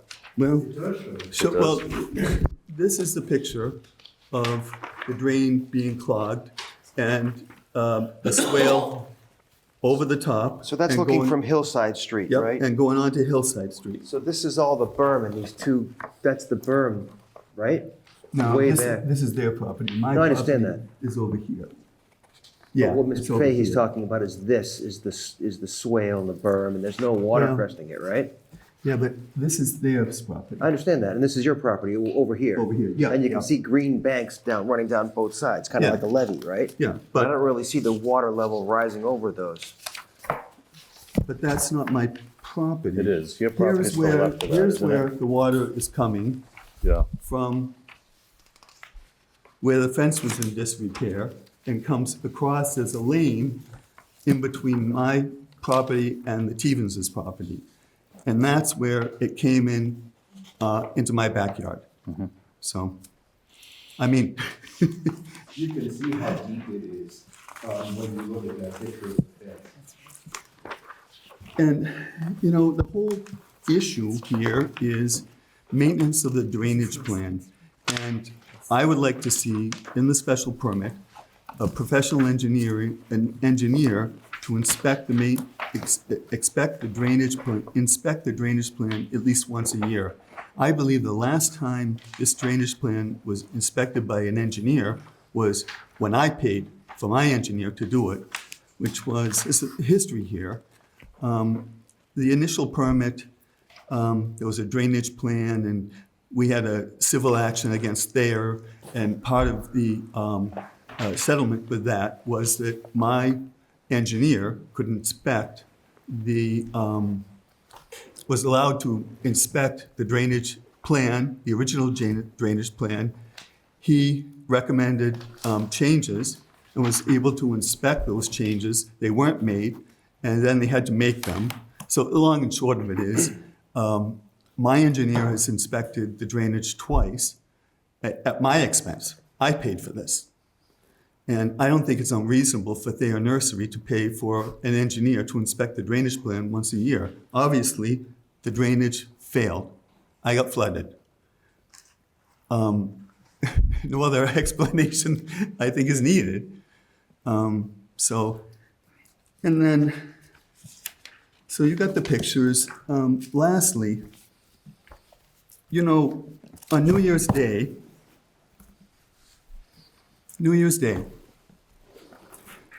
the Bobcats fired up and started grading the construction yard behind my house. They started at 2:30 and finished at 2:50. So for 20 minutes, I had to listen to this. And I had to smell the diesel fuel and the vibrations in the house. And on New Year's Day, what business purpose was it to grade the construction lot behind my house with a Bobcat? Is there any business purpose? Therefore, I don't think anyone could say, yeah, there is. I think it would be reasonable if we could have a moratorium on all motorized machinery, lawnmowers, leaf blowers, anything motorized, and blade sharpening equipment on holidays, federal holidays, and Sundays.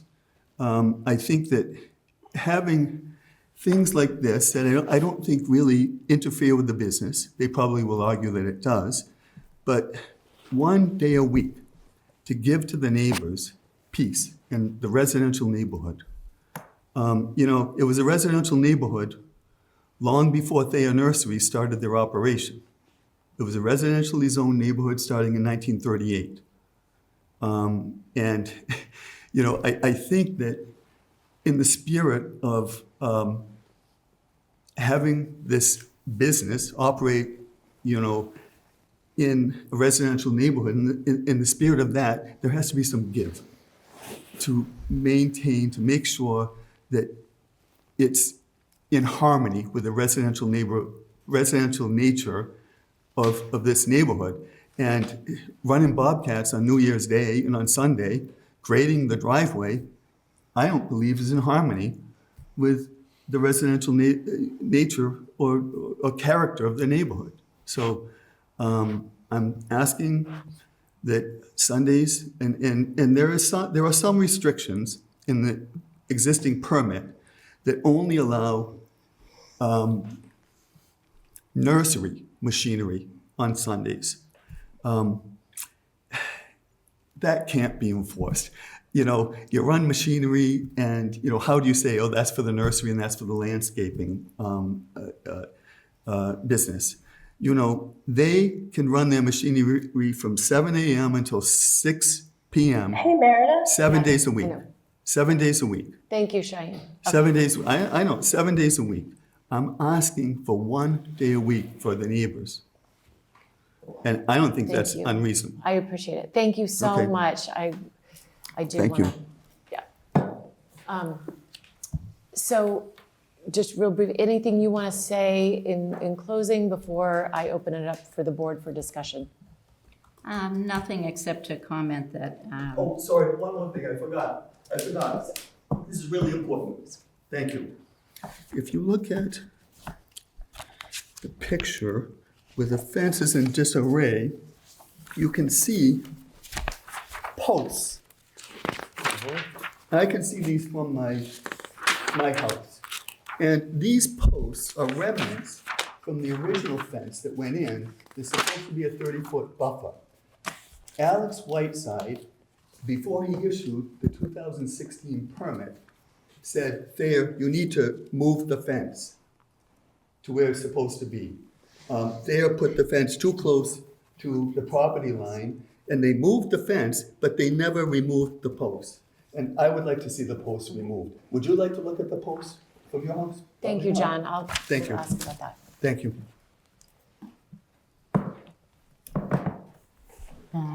Go ahead. okay, just very quickly. There is a considerable detail in the original 2016 application, which I didn't handle, but I've looked at the files. In the decisions, 2016, 2019, there are lots of plans and documents. They're all there, they're public record, they're available, and they're incorporated by reference in this application. So that detailed information is part of this application. And this application is not asking for any change in the operation as it was permitted at that time, 2016 and 2019. Site review and assessment is the responsibility of the building inspector. The planning board needs staff, and the building inspector is one of those people. Yeah, that doesn't mean that the planning board can't go out and look at something itself and do an inspection, but we rely throughout the town on the building inspection department to determine whether there's a violation or not. So if there's a complaint, it needs to go through the process of, can be a written complaint. You want to have a record, and there's some records here. Goes to the building inspector. The building inspector notifies the owner corrects the violation, or the building inspector determines that there is no violation. So again, these complaints went through some kind of process and determination. I'm not familiar with all of them. The one about burning permits come from the fire department. So if there's a concern about issuing burning permits anywhere in town, including it there, that needs to go to the fire department. We're all very concerned about that, of course, because of the fires in the Blue Hills, the terrible fires in California, the dry conditions. So maybe it's something to be revisited, but it should go to the fire department. And finally, on the, there are restrictions on when machinery can be operated, when there's a complaint. It goes directly to their nursery. Either they're not supposed to be doing it, so they stop, or they say, no, wait a minute, our permit says we can do X, Y, and Z, and this would be perhaps on a Sunday. So when I've heard of any complaints like that, that's the process it's gone through. There are times, I've been asked at times to go back and look at the original permits to see exactly what the conditions are for operation on certain days. I don't know how Sunday operations apply to holidays. That might require some clarification. And I suggested it should be clarified. But I think I don't believe the permit says that Sundays and holidays are treated exactly the same way. However, I'd have to go back and look to make sure, but that should be clarified. Doesn't have to be clarified in your decision, but I'd be happy to go back and look at it and provide some clarification and send a memo to the planning board and the building department. But I just haven't seen that come up before. Mm-hmm. Those are my only comments. Can I ask Marion a question? Sure. What's your understanding from the permit of the process for a complaint and where the complaint starts from a neighbor? How does it move from there? Where is it supposed to go first? Well, it can go either directly, well, first of all, there is a process described in the permit, That's what I'm asking. but there's a legal process and it's the same process. Because everybody, including the neighbor who's complaining and the person who owns the property who's being complained against, has a right to due process. And that's why there has to be an understanding of how this works. So the complaint has to be received by the owner of the property in order that they can respond to it and act on it. And they're given a reasonable amount of time to respond, usually about 20 days. If a complaint is filed with the building department has to respond in some fashion within a certain amount of time. It could be on the phone, it could be a letter. If there's no response within the time, and I think it's 20 days, it might be 30, then the person making the complaint can file a complaint with the Board of Appeals, an action with the Board of Appeals. The Board of Appeals has to take up the complaint and decide the merits of the complaint that way. Hopefully, these things are resolved most of the time before they have to go to the Board of Appeals. Okay. The planning board isn't directly involved in that process. The planning board, if it found it was dissatisfied with something as the operation compared to the allowances in the permit, planning board could, on its own initiative, initiate a public hearing and to discuss what they consider to be things they're dissatisfied with in the operation. That hasn't happened to date, to my knowledge, but that is possible. That's just part of the public process. It's allowed when you have a special permit. So our neighbor here tonight gave us, it might be 4 or 5 complaints that the neighbor filed with the building department. What complaints have been filed with your client from the neighbor? Are you familiar with all the complaints? Excuse me for a minute. I'm sorry. You outlined a process where the Right. complaint could be filed either with the building department Which or if been with. filed directly? Correct. Yeah. I'd have to direct that to the owner. Have you received complaints directly from anyone? From me directly, from the From any of the so-called neighbors, aggrieved? whether, exactly, yes. Negative, no. I would prefer that approach myself. Could I just make one comment? Their nursery has a no trespass order against me, Phil, and anyone who lives in my home at 23 Parkwood Drive. I'm not allowed to talk to them. Oh, I don't think that means. Does that mean excuse me if I could ask, does that mean you cannot send an email to them? It's a no trespass order, and as far as I know, I am not allowed to have any communication with them. I'm not an attorney, so I don't know how I'm to. not either, but they're the ones that filed it. Our attorney said that he didn't think it was worth anything, but he advised us just to stay away from them. Okay, so can I complete, Yeah, continue my yeah. question? So these are the complaints then that you have. If you didn't have a no trespass with their nursery, you would have sent these to there, but because you have a no trespass, you sent them directly to the building department. So there's no other complaints other than these. We don't know, the town has no record of these. Well, I assume you would have a record of anything you sent, and this is what you've There produced. may be other neighbors who have made similar complaints. Yeah. We don't know that. We don't know that either, but in terms of your residents, these are the complaints from your residents. That's all I can find on my Okay, machine, okay, which that's I all, changed. that's all I needed to know. I can only go back to 2023. It's good, thank you. Could I make a? You know what, we actually have to move on because we have a huge agenda, and my apologies, but I would like to say one thing, please.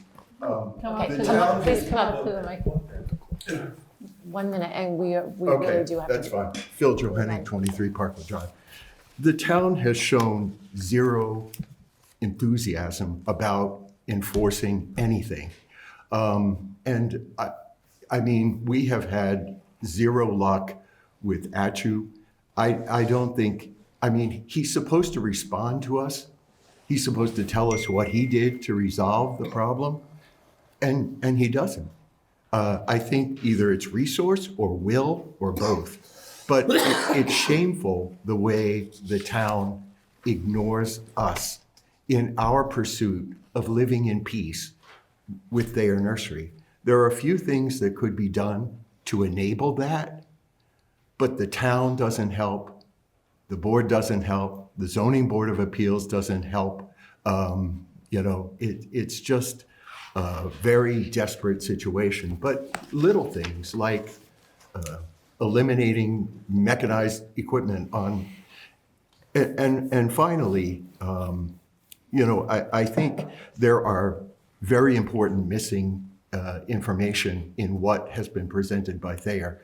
In their BIS reports, they list equipment, but if you read the special permit, it says you have to look at gross weight, you have to look at model, you have to look at, none of that is in their information. There are specifics in the special permit, and you must look at those things. As our attorney said, you must look at those things and make sure that what was in 2012 continues to exist. You must do it. Thank you very much. And it hasn't been done. I appreciate it. Okay. Thank you. Okay. So all can I right. ask Marion a So, quick question? yeah, yes. So and then- following to Sean's question, if a complaint gets to the ZBA and the ZBA makes a finding, at that point, does it get attached to the special permit? Like, for example, the no running of machines on Sunday versus the It's a public record holiday? decision if it's, if the ZBA issues a decision with some kind of enforcement action or something like that, that's a decision by the ZBA that gets recorded. And then they're If never they sure we have to say, follow it. if they say they always issue a written decision. If it's a decision that there's no finding of violation, then that doesn't get recorded, but I have a copy. There's been one case like that, and I have a copy of the decision, and that was the finding, and I explained to you what it was. Gotcha. It was about their nursery corporation being used to operate the business. Right. Okay. The gross vehicle weight, additional information about trucks has been submitted to the building department. The value, that information is used when you want to replace a truck. That's what that's about. So if you want to replace an existing truck, you have to have the gross vehicle weight and some other, I don't know what the terms are, some other things that describe the size of a truck that were talked about quite a bit in 2019 when they came back in for renewal. What should the criteria be? And there's been quite a struggle over that with the building commissioner because it was kind of vague. So it was made more specific. And now, if they replaced a truck, and I'm not sure that they've done that recently, they need to show that the new truck is equivalent in terms of those criteria to the one that's being replaced. And the reason you can't just say, its length of truck or it's the size of the engine is because truck models keep changing and the effect of those criteria may be a little bit different. So I think in your permit, that when you renewed the permit in 2019, I think you had some language about energy efficiency or something like that being an important overall criteria, justifying some changes perhaps in the characteristics of the replacement vehicle. Okay. So sorry, any other comment like from the board? I just wanted to be able to finish with the board's comments. Or questions. I have one question for Josh. Is there anything that you feel you could do to address any of the complaints that have been made here tonight?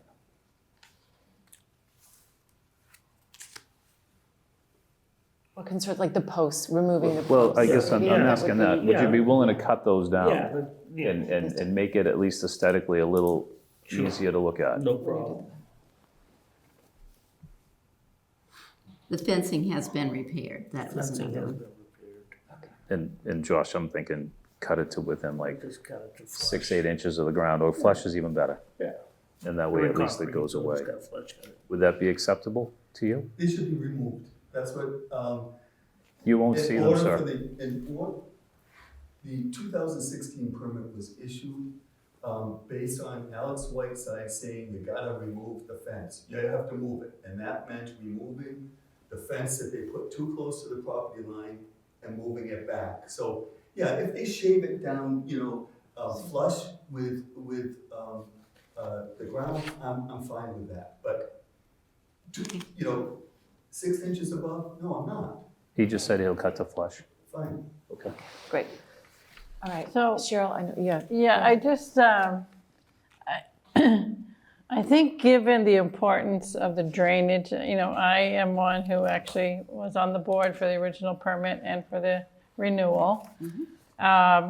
So I have heard from Mr. Rowe, Mr. Henning in those hearings and recall their concerns, and drainage is one of the largest concerns. So I don't think it's unreasonable to honor the request to have an engineer inspect the drainage system once a year. It seems like that would give some extra level of assurance that the system's working properly. These systems, we know from, well, I think maybe Meredith, you were on the board for the 333 Brush Hill Road where the system wasn't working properly and there was some flooding as a result. So we're not experts at these systems, and so I don't think that's unreasonable given the level of concern that has been since day one. I also don't think it's unreasonable to ask for the gates to be closed or to make sure. There aren't any gates. Well, there's something that you put in front, no? No. All right, there's not, when you're closed, there's not something that comes across the driveway? No. Well, again, I don't, given that its intent was for it to be. Residential property, that's the problem. Yeah, well, but, I mean, I understand the concern Is it about. standard protocol for businesses and other entities to have annual drainage inspections? I think it depends on I don't recall what the permits for all the projects are, honestly, so we'd have to go back and take a look. I just think you're overstepping your bounds. And then, well, If I'm doing monthly, I'm literally checking this thing. Do you see the dates? I saw them. They go through December of this past year. So what happened to us in January? Traditionally, there's been no inspection between mid-December and mid-March. So that leaves us susceptible to flooding.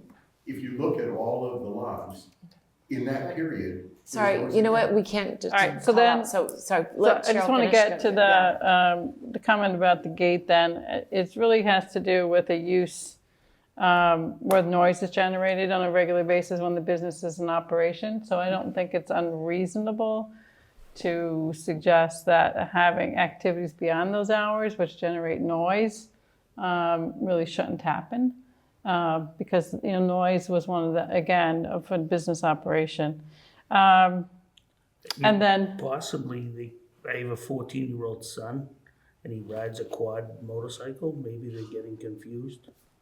I don't know. there's equipment that runs. Business equipment. Yeah, You I mean mean, But landscaping maybe, equipment. yeah, but this is personal. I was talking about the, event with loudspeakers and No, that- amplified What was music. that? No, that was a painter painting a barn.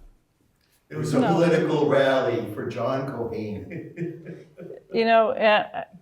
So I do think, It was closed down, right? The rally, whatever it was. At 9:30 or quarter to And 10. the police department had to close it. Right, So and that's what town happens. resources had to close this thing down, just like the fire department. Can we, you know what, Cheryl is speaking, we need to not interrupt, But please, she please gets stop. to Should we talk close all the public time. hearing? We don't get Please. to talk at all. Okay. all right, so I do think the equipment is a challenge though, because people operate equipment at their homes. People operate leaf blowers all the time on Sundays and other things. And there's been talk in town about putting some regulations around that, and people don't like that idea. However, running business equipment on public or on federal holidays, I don't think not operating business equipment on federal holidays doesn't seem unreasonable to me either. Sundays they are allowed to operate based on their permit. So that's where I think those three items to me don't seem like unreasonable requests. So it's the federal holidays on the equipment, not having amplified music or loudspeakers of any sort operating after business hours, and having an engineer do an annual inspection of the stormwater system. Comments from the other members of the board? So I would agree with the engineer's report, but I don't really see the reason. If they're, are you allowed to be open on Sundays? Yeah. Yeah. I mean, I would just leave it the way it is. I don't see the federal holiday thing being any kind of an issue. Amplified music, I mean, how often has that ever happened? Oh, one time. Okay. Do you foresee yourself Isn't trying that to? in the permit already? I think it's in the permit already. It's in the permit already. So if that happens, it would be violating the permit. So Okay. that it is already in there. That is, because I Check that, okay. I did check I that. remember that because, it Yep. came up as a complaint, yeah. I would agree on the, on federal holidays, maybe not having business equipment on a federal holiday. Is that something? That's a problem. It's Yeah, because that is your business. Yeah. yeah, we're seasonal business. Yeah. Okay. It's a problem for me. What was the business purpose for grading the driveway on New Year's Okay. Day? Can we close the public hearing? Yeah. Yeah. Let's. Right. I'm sorry. I should have. I'd like to make a motion to close the public hearing for Thayer Nursery. Second. All in favor? Aye. Aye. Sorry, we're gonna move. So the question is, and I. It's just us talking, right? Yeah, The four so of now us? it's us. So the question, because I had also thought to Cheryl, should we do some sort of inspection, on the drainage system, give confidence that it's working properly? My only concern with that is what we have to be equitable to all businesses, drainage, when we ask for a drainage system to be put in, we don't go back and have those required to be inspected. So is this something now that we're gonna require anyone who we ask to put a drainage system in, that we are now having to have annual inspections? I don't know if that's. Some of the Yeah. other kinds of applications that we receive, though, are under different parts of the zoning. They're not under this particular provision in the zoning. What did we require? We required some inspections for the memory care facility. Yes, they are And it's more than required. one inspection that's required. Yeah, And there what- is. What was required in this permit? Do you happen to remember, just an annual inspection? There was one initial after, I think, 2 years installation. Yeah. And then a maintenance, Right. a Right. One report year of after full maintenance. operation, they did have an engineer inspection. So, I mean, maybe it's not annually, but at some point, it does seem like after something's been in operation 8 years or 6 years, that there be another inspection. And so maybe it's at renewal dates, so. So one of the, so you had two sort of a no inspection and an inspection contingency. Yeah, the problem with inspection is you don't do it in the middle of the winter, and this Right. happens to be coming up in January. So So you would need to decide what a reasonable if we time did would do be. one in the spring, maybe upon renewal, it's gonna be 3 years that they'll be Yeah. back before us. Is the public meeting still open? No. No. No, Marion's talking. Marion's talking. it was a question, sorry. So we did have a decision that that would require in the spring that there would be just an engineer just to make sure that the system is working appropriately. It seems like we could ask that. It wouldn't be on an annual basis, but it would be just to ensure per this permit that it is in working condition. And then if there was anything that was found to be insufficient, that the remedy would be made so this- according to the recommendation of the engineer in the report, right? So it's So not this- just an inspection that has no follow-up. Right, yeah, because it would have, obviously, that would Right. be, because this, I'll just read, by July 1st, 2025, the applicants shall have their drainage system inspected by their choice of either engineer or the town of Milton's engineer to attest to compliant operation of the drainage system by providing a letter to that effect to the planning board. So it's saying they have to come into, I think, my interpretation is it has to be brought into compliance. Because it has to, an engineer to attest to compliant operation of the drainage system by providing a letter to that effect to the planning board. So if it was not, that would need to be remedied so that we would be provided some sort of a compliant letter. So I take that as working as designed, right?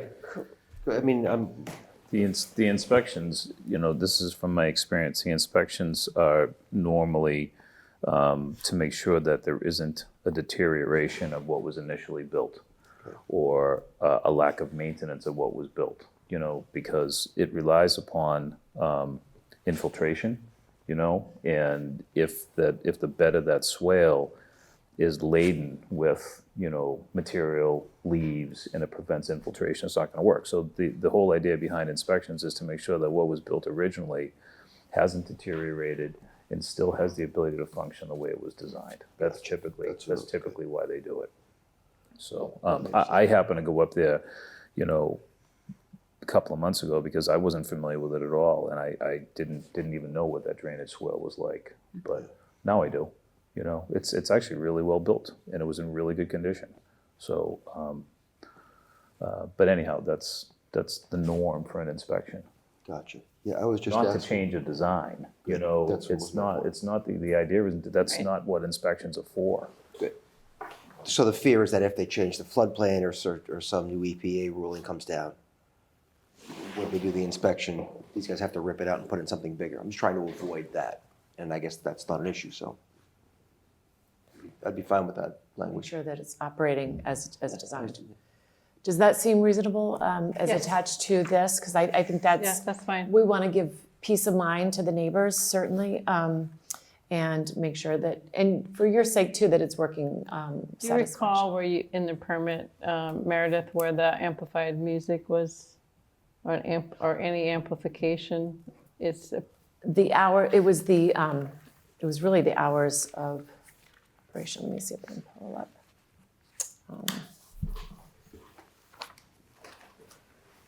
I don't think the words amplification were in there, but it was the hours of operation. I know So I'm not supposed any to activity- talk, Bill, so, but it's in yeah. It's in the zoning bylaw, it's not in the permit. It is in the permit too. Is it? No, amplified music will never be allowed, I remember Alex Whiteside saying it. In the zoning, Yep. yeah, okay. So that is something that is So it's already there. so it's in the general zoning bylaws, so not this special permit. I guess I'm speaking to the board members, wherever it is, assuming it's out there, the way it functioned is the way it should. Joe Atchu responded, and he came up, and the music had ceased playing. So before he got there, the way he writes it, there was no presence of music, so. I think it was a daytime, that was a daytime incident. And then there was an evening incident, which Cheryl, I think, was also alluding to after hours. So, yeah. so both of It's those. the after hours that I was That's what I think, referring yeah. to. She was not, Okay. the painter playing his radio was not that. It's the idea that after hours, this is supposed to be a Right. quiet location. And I Yeah. think that's, yeah, and And that I is think in that's our a zoning. reasonable And I think that's expectation. reasonable, right? The only problem So- there is, what if they want to have a family party, a family graduation or something on that site It's not permitted. after hours? I'm just wondering, how would that work? If Josh wants to have a graduation party for his kid or something to that effect? Yeah, I think that's, Are we robbing him of the quiet enjoyment of his property? He does live there. well, it's technically run as a business, so I think, I would say, yeah, he should probably reach out to neighbors if he's gonna try to, get permission if doing anything. But if we write that in as a condition, then he won't be able to do that, period, right? Well, it's operating as a business, so technically, any operation, anything going on at the business after hours, I think it's sort of an understood that different events won't be going on. But I would say reach out to neighbors if he wants to, maybe have a family event or something. But Just bringing it up, just. No, I just a- know, just that's a- a, that's. just an issue. you Yeah, know? yeah. Okay. Okay, so are we ready to, how does the board feel on making a decision which would include the inspection contingency of the drainage system? Yeah, that, and I also would like to make sure that the decision includes the commitment to cut down those posts to make that area look aesthetically And I better. think there were some landscape additions that were going to Yeah, be done. replacement of shrubs that could either be substituted or replaced.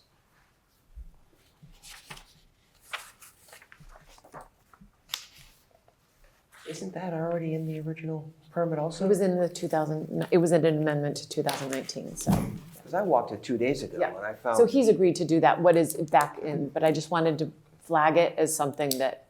So the removing the post was not in the last amendment or in the original. But the landscape replacement was, so that's. And the replacement of any fencing ongoing, but that has already been addressed. Okay. So, Meredith, you mentioned the equipment on federal holidays.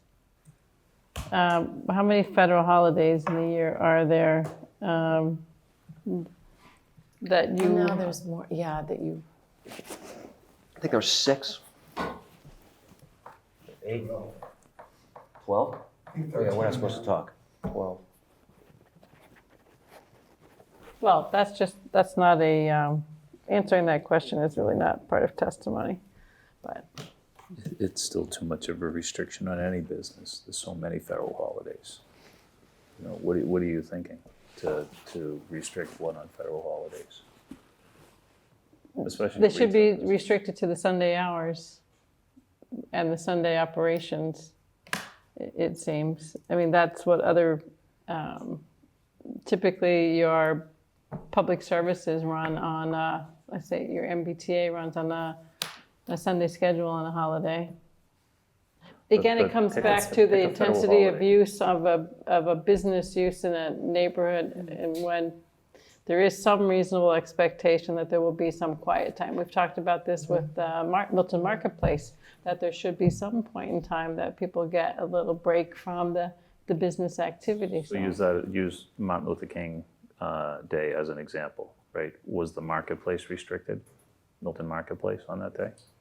Well, their permit doesn't require them to be on that day. But, okay, but I'm just talking about businesses. Why place a restriction on that same day? It's a noisy operation. It can be a noisy operation. Not every hour of every day, right? We've heard testimony from neighbors that there's noisy operations that are at early hours and late hours, maximizing the time frames. And, so we're talking about 12 days a year that would provide neighbors with a little bit less of that. Doesn't seem a burden or a hardship. And some of those holidays are in the winter, like we just had, when I don't believe they're doing a lot of operations on site at that time. So we're talking about less than 10 or 12. Yeah. So the noise operations of the marketplace are different. Their hours are, they have their own restrictions based on what's been worked out in their permits over the years. Yeah, my point, you had suggested it was because of businesses should have restrictions. I'm just not in favor of restricting a business. I'm just not in favor of that. But that's just my opinion. We talk oftentimes about businesses and Is there- residential neighbors next to them. And this board has consistently been considerate of what those neighbors' concerns are when there's a business operating right next to But them. does the current permit have that restriction? It has restrictions on Sundays. It doesn't Yeah, have but not on restrictions federal holidays. right? Yeah. I think But they're in for renewal, and we're hearing testimony, and we're asked to consider some particular requests. So you don't agree So, the four of us have to state our opinions. My opinion is that I don't think that's an unreasonable request to operate It on a would be Sunday limiting schedule. hours, so it would not be, It would be a Sunday schedule on federal holidays. We only have 36 weeks during the year, you're taking away 2 more weeks. We're not taking they wouldn't take 2 weeks, you're still operating. Yeah, I mean, I might consider it if there were no other limitations on the business, but there are so many right now that I wouldn't want to restrict them anymore. Doesn't have a right to run it. Yeah, if Josh can speak, I can speak. And what I'd like to say it was is. a question. We were asking, it was a question. that was- No. yes. Okay. Subsection Right. N says it's for the protection of the neighbors. Of the neighbors. Not the business. Not the business. Okay. So your feeling is you don't want to add a further I don't restriction want other any more than, restrictions. I appreciate the engineer's report, I appreciate cutting the posts, but that's about it. was there anything else, Cheryl, you had on that list other than, because we've got the amplified music already covered in the general bylaws and music? No. Okay. Sean, how do you feel about? I'm in favor of the inspection of the drainage system at the time of renewal. I think that would be a really good practice, By the July 5th date, okay. Yeah, I think that's something that's really important, honestly, and I think it'd be And the posts being removed. beneficial, and the Got it, posts being removed. Okay. All right, I would agree with those items. So we have a decision, but we would like to amend with those 2 additional items, adding the drainage is already in here, so that's already in your decision. And maybe and subject to also removing the posts. Are you looking for a draft from me? Is that what you're asking? So if you could. I can do it if you want me to. I know that doesn't That would mean be great. you Based on edit the draft, yourselves, you but- had given us a previous draft. Okay. So based on that, if you could prepare that, just including the removal of those posts. What about the landscaping? And replacement of the landscaping, which is actually in the 2019 permit, but. It's never been done. Yeah. It's But never agreed been done. to replace. I can put that in as a third Okay. condition if Okay, if that would the be- board is asking. that I would mean, be- first that would of give all, clarity. The board is writing the decision, I'm writing a draft. Yeah, So of course you put exactly. it in if I don't put it in, but I understand you want 3 conditions. Okay. So to the point of replacement, I don't know how long Next growing season. the plant materials or fences, when they're damaged, how long they have taken, but it doesn't seem unreasonable to put a time frame on the replacement and the fixing. So that, again, there's more, the neighbors have something that they can go back to and say it's been 6 months or 2 months and you were supposed to have it done in 2 months. So, I know winter conditions, as you said, for planting, if we said within, Seasonal. within. That's what it says in the 2019 amendment. Okay. I can pull that up. It does say seasonal, when seasonally. All right. So if we said, within a month of conditions being suitable for, plant replacement or something like that, and, I'm just trying to put timeframes. I don't know if it's a month on a fence, if you have to get somebody to come in to do it, but I think we should put a time frame in. So we're saying vegetation replacement and fence repair? I mean, There's. I'm trying to draft a motion here so we can get this moving. So, are we going to mention replacement of the vegetation and repairs of fence, which has already been repaired? I don't think you can make a motion until we review a decision. So the motion would be to approve based on a written decision, which we don't have yet. I was going to make a motion including an engineering inspection at the time of renewal, cutting of the post, replacement of vegetation, authorizing Mary McKentrick to draft the proper documentation to be signed at the board at next meeting. Well, And just be done with this. the board is supposed to write its own decisions. So to make a motion to authorize the applicant's attorney to write the decision is inappropriate in my mind. So I think that, what we have done in the past is if applicants' attorneys have submitted a draft to us, we review it, we edit it, and then we make a motion to approve based on that final decision. And so, since I've been on the board, I always felt as if the board should have a template for a decision and with all of the issues that we normally address, and that the board and staff should write it.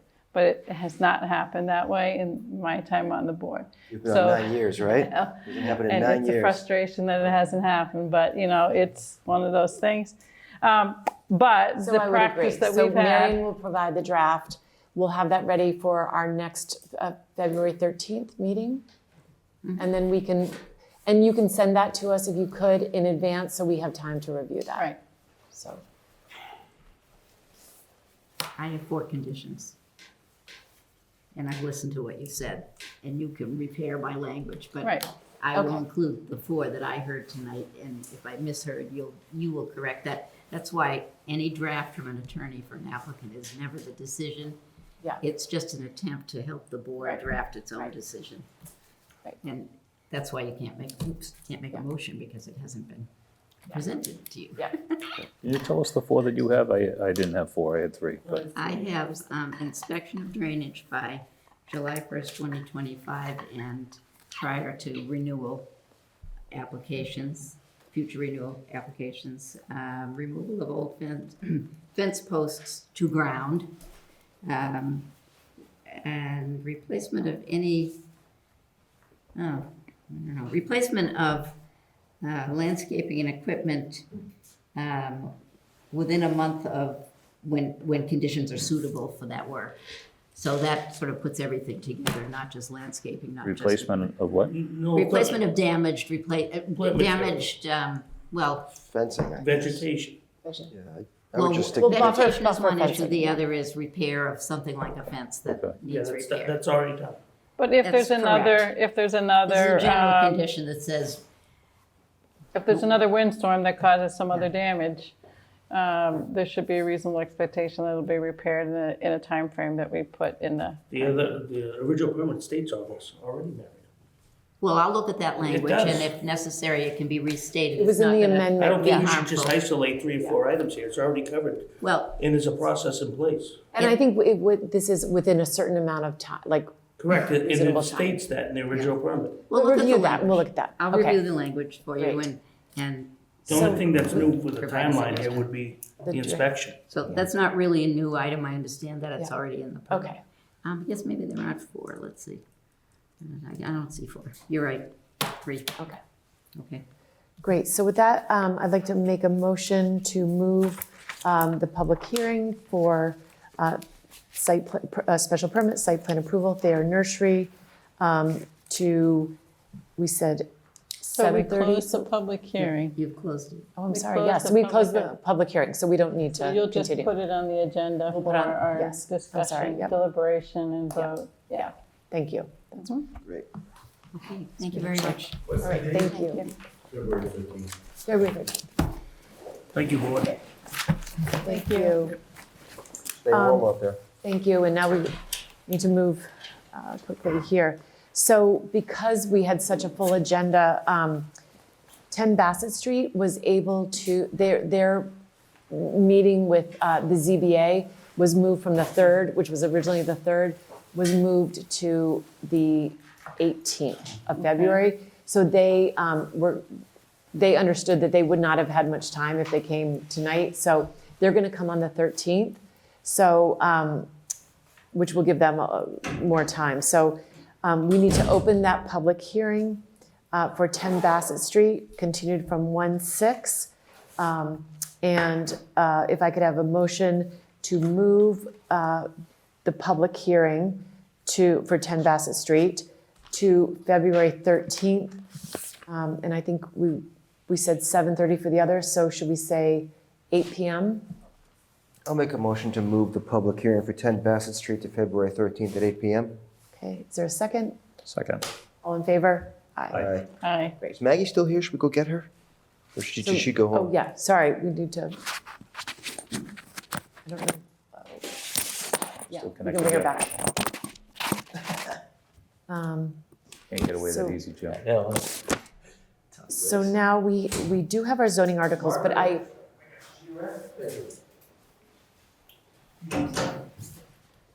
if we'd like to do real quick, Cheyenne, you have the, I want to say, because we want to get to the ADU, because that's going to be, that we really need to move forward with that.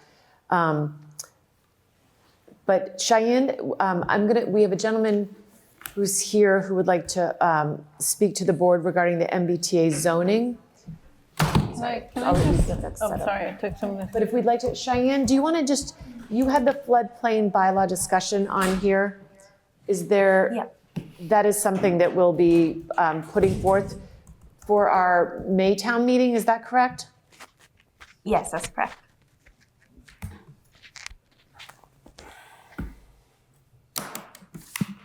Can you hear me? Cheyenne? Yep. Can you hear her? We can't hear you. Oh, yes, there. it's coming Okay. through. Oh, May. Yes, the floodplain bylaw discussion, that's for the Maytown meeting, correct? Yes. And if you want to Yes. just explain what that is, I think we can probably move that discussion to the 13th to give us a little more time if it's Floodplain? the floodplain. But if you want to just explain what that is and why we need to have an article regarding that, or map. Sure. So let me try and pull up some of the info. One moment.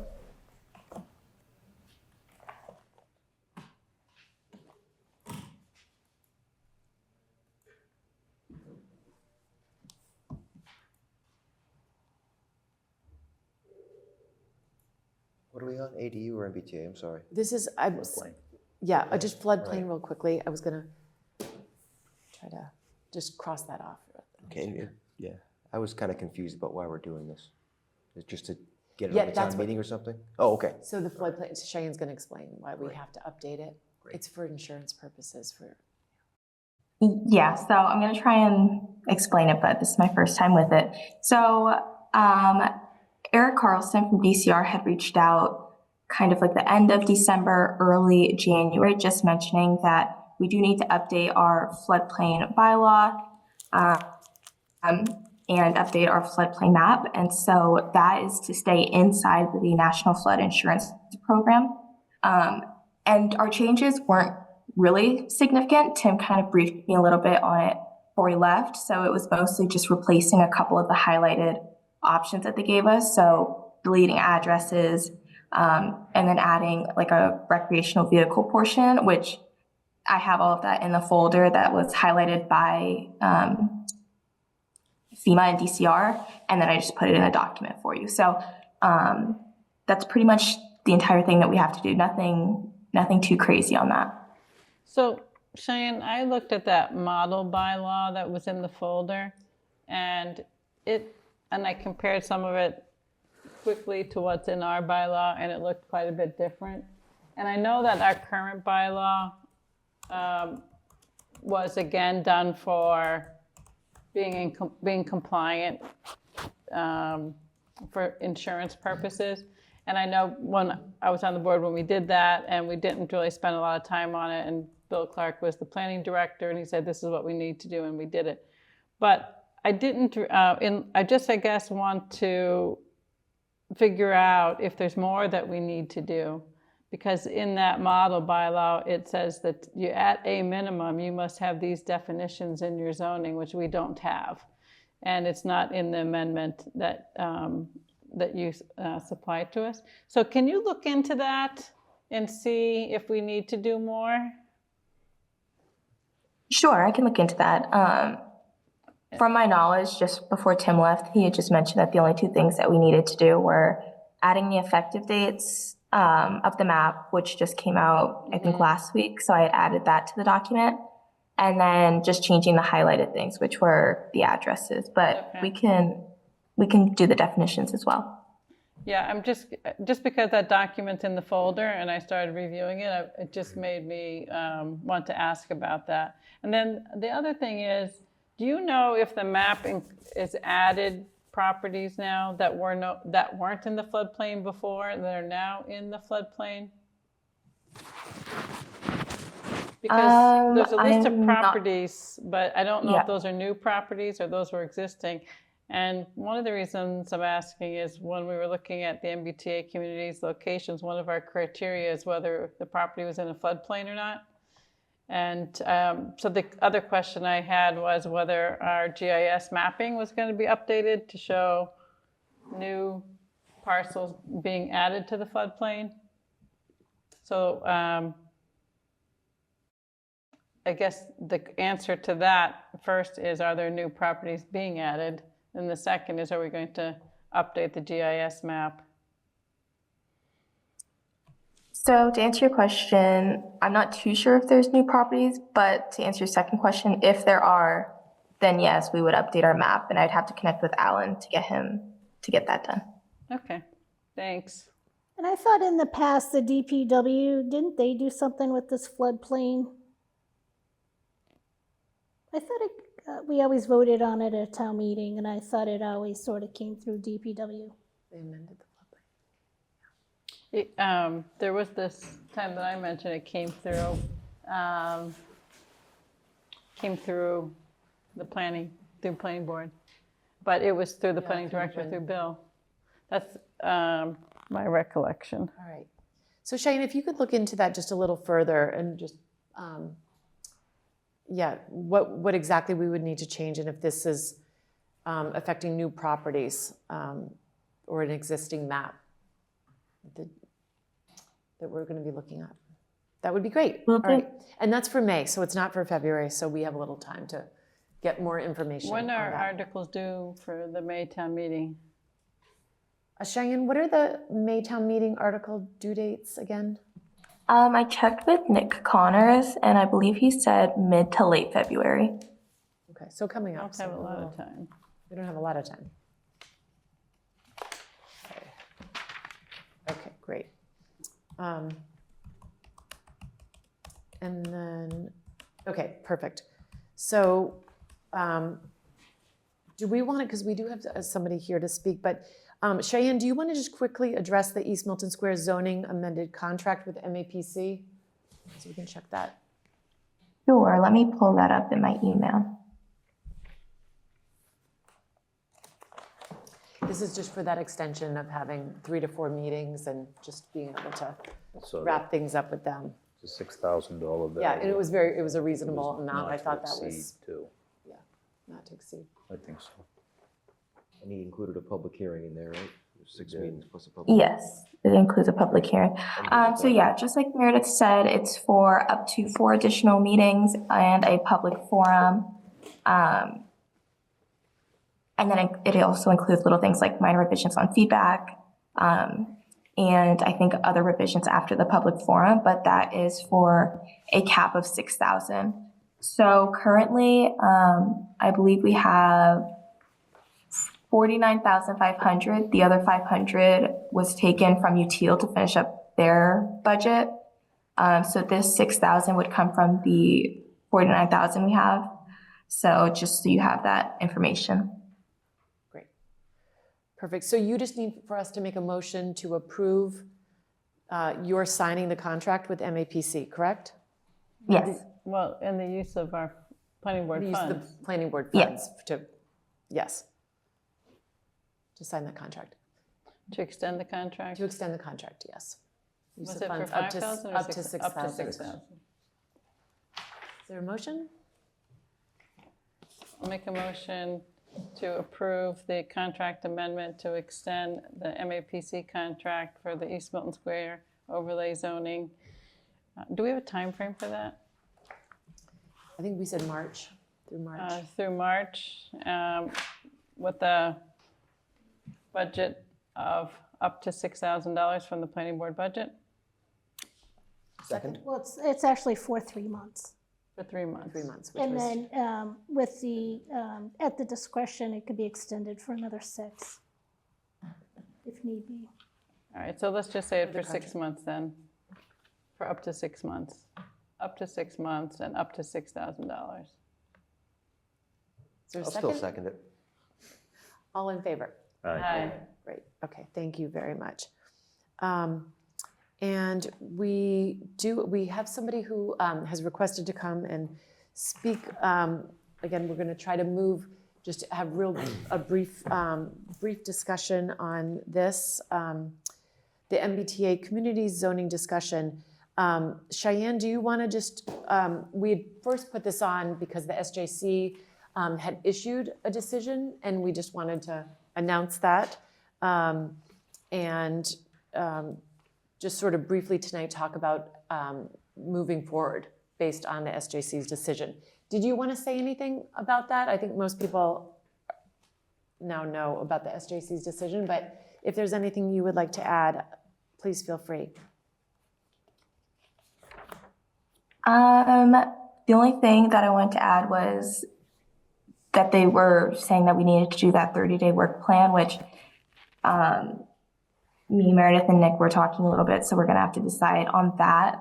But other than that, yeah, we just have to keep our eyes forward on that work plan. Great. Okay. So the work plan is, The action plan. the action plan is due by, February 13th. so are we planning to discuss that action plan tonight? Just briefly, and I think we're going to have a separate meeting on On that. the MBTA communities on entirely? the action plan specifically, but Okay. we'll let Mr. Doherty come and speak to us, and then open it up for anyone else in our sort of a conversation on our board on how we next steps for that action plan. Proceed. Yes. Welcome.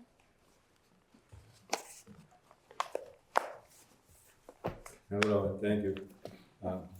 Welcome. I had circulated, I don't know if you received it, but I asked to circulate. Oh, okay, thank you. And so if you've had a chance or will have a chance to read that, I'll just therefore try to be as brief as possible, assuming that you will or have read that. Is that okay? That's great. Okay, so first and most importantly, the HLC has not complied with this SJC Court's January 8 ruling that HLC must comply itself with the Administrative Procedure Act, which it hadn't done. And instead, it's requiring now the town and the town administrator to submit an action plan by February 14 that requires that the town and the administrator state, quote, that Milton intends to comply with, quote, all HLC's requirements stated in the HLC's January 14, 2025 action plan. That totally ignores the SJC's binding order that the HLC's August 17, 2023 guidelines are ineffective and unenforceable because HLC's guidelines were not promulgated, and I'll come back to the word promulgated, in accordance with the Administrative Procedure Act. The HLC ignored in its prior process, and now again ignores, that the Administrative Procedure requirement must, and this is right out of the statute, but also out of the decision of the SJC, quote, give notice and afford interested persons the opportunity to present data, views, or arguments in accordance with the APA and the SJC decision itself. It states that, okay? It uses the word promulgates in that decision 10 times. I'll come back to that. The word promulgate in law means to officially put a law or regulation into effect, not to simply propose it. And at page, and you can check this, page 9, 18, 19, another part of 19, page 21, 22, again in 22, and 23 twice, 10 times, the SJC uses that word promulgate. Now, that APA and SJC promulgation mandate, it's not an after-the-fact formality that allows the HLC to gather required interested party data and arguments and views after first requiring in an action plan that the town make a binding commitment to all of the HLC's regulation requirements as stated in their new document, without the HLC gathering and without the HLC considering the required public inputs. It's backwards, it's upside down, it's not legal, in my view. Others may have a different view, and the SJC, I think, has expressed what its intention here is quite clearly. So with that, and meanwhile, HLC's proposed guidelines continue to ignore the statutory wording and mandate of the Multifamily Zoning Act as it is stated in 40A, Section 3A, that, and I won't have to go into detail because you know that part, I'm sure by heart now, that you look at that part of the statute and, you know, Chapter 40A, 3A, A1I and A1II, Milton can fully comply with the commuter rail station within, you know, half a mile approximately, 37.5 developable acres, 550 multifamily units, not 15% of the total housing units as stated in the previously and continuing commuter rail community, quote, regulations by the HLC. So, you know, what should the town do now? And I'm just one person, but I would hope that in the first instance, the town would, it would make sense for the town to reach out soon to the HLC to say that Milton can and will fully comply with the Multifamily Zoning Act as it correctly applies to Milton with reference to the statute itself, and then Milton can work with the HLC to do so. But it would seem that Milton would need to inform the HLC that the HLC itself needs to comply with that act and the SJC's mandate that before any further process happens, and before certainly any action deadline, which could be extended if they understand that they're doing it at an improper time without gathering the information, that before any such deadline is set, something has to give there on their part. To allow the communities, whether it's a single person or collectively among a number of communities, to give notice and afford interested persons an opportunity to present data, views, or arguments, close quote. Without that, the APA and the SJC's statements that promulgation is in order would be procedurally negated. All meanwhile, of course, the state funding is being withheld, not provided to municipalities, including Milton, and notwithstanding the HLC's unenforceable guidelines, that funding should be restored and renewed. Now, you're very familiar, and I'm almost done here because you've talked and worked on for months the application to Milton as a commuter rail station proximity.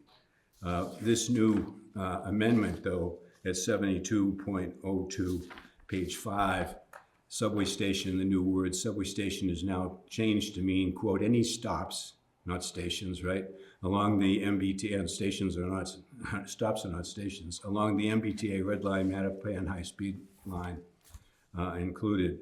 But again, that doesn't change the reality, nor does it change the fact that the new HLC guidelines still does not comply with the wording of the statute. It's inconsistent with it. Milton remains 0.95 miles from Ashmont MBTA station and has no subway station. So, so if you've looked at the one aspect with the, and I'm almost done, with the multifamily zoning, 37 acres, half a mile from commuter rail, about 550 multifamily units. UTIL will have the exact precise amount there. Remember that one of the acres had some private right-of-way that may or may not have been applicable. The other possibility, though, is there are, it seems that there are Milton residents who have made comments that Milton should plan for a larger number of multifamily zoning units than required by the statute. And in that regard, one thought I Hey, have. Meredith, Yes? it's been 7 minutes. Yeah, thank Oh, you. okay. Mr. Well- Doherty had asked to speak earlier, so I did let him go. a Well, little I'm bit almost over. done. It's just the one other thought is that in addition to the compliance with the statute, some Milton residents are interested in possibly considering more than that. And one thought on that is that if you look at residents looking for a larger number of units as a percentage, that you have to keep in mind that the adjacent community classification that some have said, and that's 10%, as I recall. There are communities that may have an adjacent community proper classification. I would just point out that unlike some adjacent communities, however, the Multifamily Zoning Act itself very, very straightforwardly specifies the exact criteria that entitles Milton to zone based on commuter rail station proximity that some others don't have, as stated in, as it's stated in my memo, based on the half-mile proximity to the station. So that 10% for other adjacent communities may have a degree of interest, but that departs from, those communities don't have the same statutory connection that Milton has.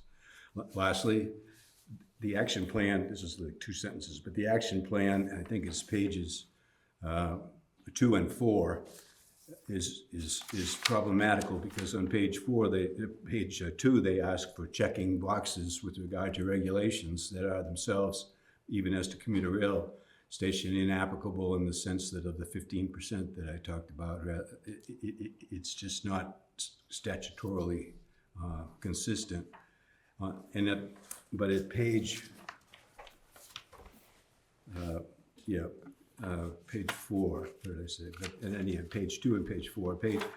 So to me, one of the possibilities here, and it's up to others, of course, to think it all through, is to simply, on all of those, to say there is a section 3.1 on page 4, and simply say, C, instead of checking boxes, C say, first of all, have a communication and a meeting with HLC, but say the way we're coming from is we would say C section 3.1, and then 3.1, other zoning strategy, that's at the moment we're at, I would say, compliance with the words of the statute, which leads to that's what I've talked about before, and explain that they've got to promulgate the required notice and afford the interested parties, and not proceed with requiring written requirements to what still is in the process of being considered prior to being considered appropriately.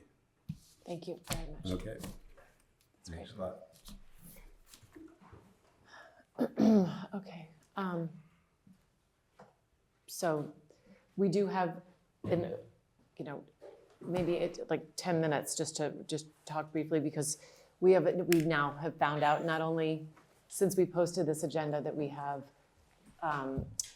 have been given the SJC decision, but we have been given there have been emergency regulations that are basically the same regulations, a small change when it comes to Milton, the Mattapan high-speed line. So, and now we have an action plan. So moving forward on this, and I haven't talked to, Nick Milano is gonna have to be involved. I think the select board has to be involved with our decision. My thought is, we've been put in a really difficult position because we have temporary regulations, basically the emergency regulations, 3 months. We know we have the SJC decision, and I don't think anyone can disagree that we have to be compliant, at minimum with the statute and what the law says. What we don't have, we have to put an action plan in before we have final regulations and before there's been the public process.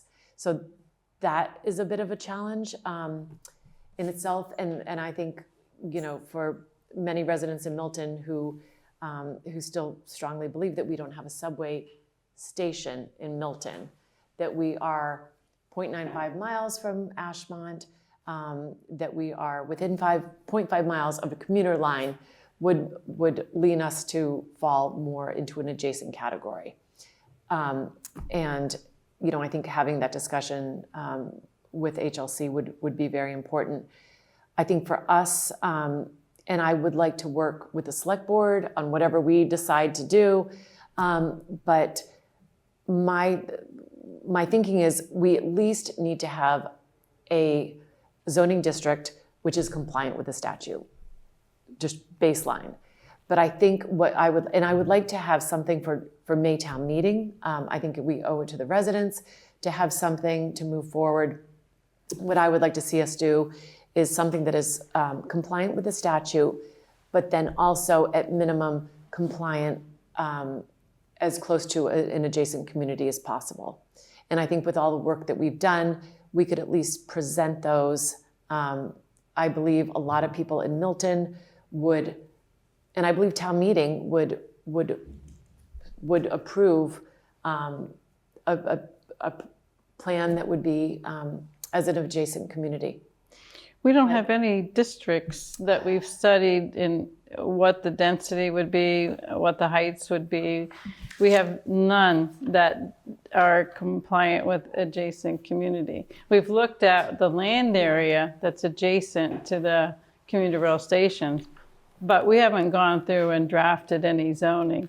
We'd have to, we would have to, we have not. Or You're maps. right. No, you're right. But I do believe we have looked at the districts, and I'll just, because obviously we'll need to discuss whatever we do, but to make that district happen, we would be able to put it anywhere in the town.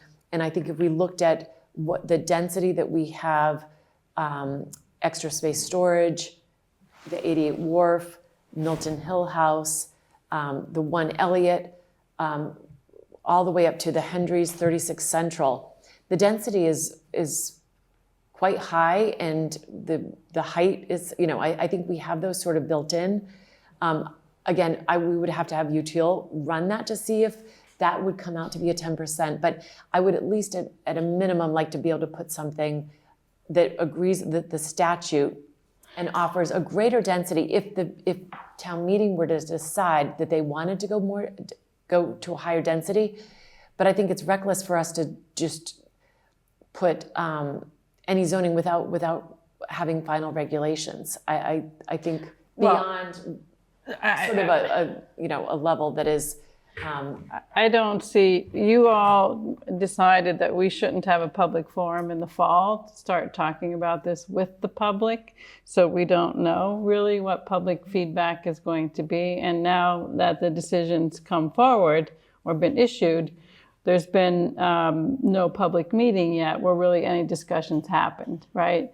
So I think, you know, an adjacent community zoning, which simply zones where we already have multifamily and doesn't allow for any new zoning, won't be accepted by HLC. The idea is that they want to have zoning in place that allows for new multifamily. So just zoning places that already have multifamily won't. I think that's exactly what Brookline did, and they got approved. So to Jim's point, so before we start talking about everything, Brookline's done it, Westwood's done it, Dedham's done it. So this is part of my problem with this whole initiative. I've stated I don't have a problem with the statute. My problem has always been with the guidelines. And interestingly enough, I looked back on our emails, and Alex Whiteside was referenced earlier this evening, and I looked at an email from him prior to his death. And he sent it to all of us. He sent it to the selectmen. And what did he say? Quote, "For the reasons stated in the memorandum, I am convinced that the guidelines are legally unenforceable and ineffective, and that the town should seek judicial advice. So if we had followed Alex Whiteside, which he told us, and I'm pretty sure I repeated consistently that the guidelines are not legally enforceable, we could have saved the town so much money. I challenged town council here. You guys were here. I challenged him on that. And I can't remember what he said, but he did not agree with me. So I take some sense of, pride that I kind of came up with the same ruling as the SJC, that they are not legally enforceable. I didn't go to law school. I am in season 5 of Suits, so I have a little bit of knowledge. However, I find that if we had taken the advice of Alex Whiteside, we would not have spent all this money. And I do feel, I've heard through the grapevine, that some group is looking to defund our legal. And I think that is so reckless and careless. And as a business owner, the two most important things, and I was here in front of the planning board, we need good lawyers and we need insurance. So that's a reckless decision to defund our legal. But I am concerned about filling out the action plan, as Mr. Doherty had stated. I looked through the action plan. The first action plan that was put on mass.gov did not include a section 5. Didn't include a section 5 because I saved it. All of a sudden now there's a section 5. So mass.gov is changing things as they go. And I think that is highly irregular. I don't think that is the correct way to be transparent. So I have a problem, and I appreciate Mr. Doherty sending us and coming before us and explaining his concerns, because I have them. I have the same ones. I have a major concern that, I don't know if you follow the Board of Health. The Board of Health, have written letters to Maura Healy, Andrea Campbell, to the Department of Public Health because of requesting a healthcare audit. Because our Milton Hospital is overrun, and I have personal experience with it. We do not have basic healthcare capability to increase our density. Fires were brought up. I live in the Blue Hills.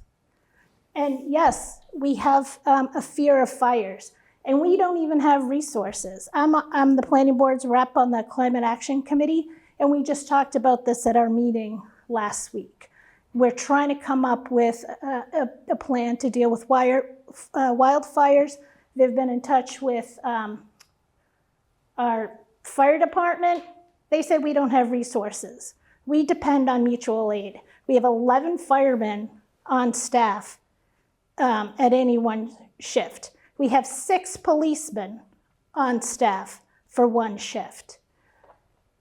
It's crazy what Maura Healy is doing to us.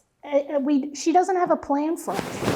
So unfortunately, we kind of have to stand up and defend ourselves. And planning is all about prioritizing health and welfare of our residents.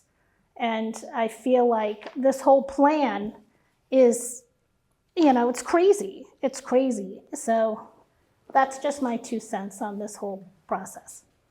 So 2 hands are raised. Okay, great. All right, Cheyenne, if you want to. Sure. First, we have Kathleen O'Donnell. Welcome, Kathleen.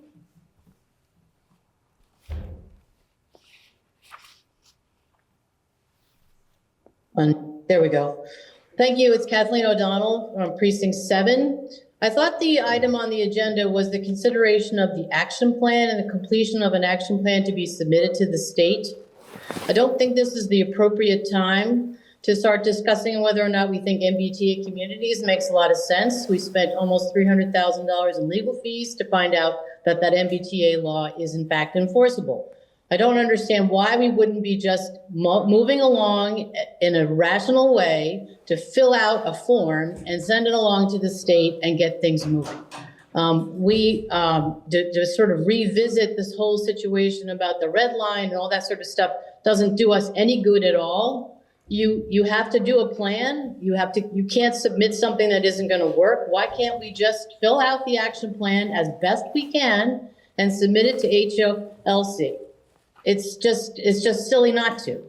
To show our good faith as a result of this decision, we have to deal with it, and we should just move along.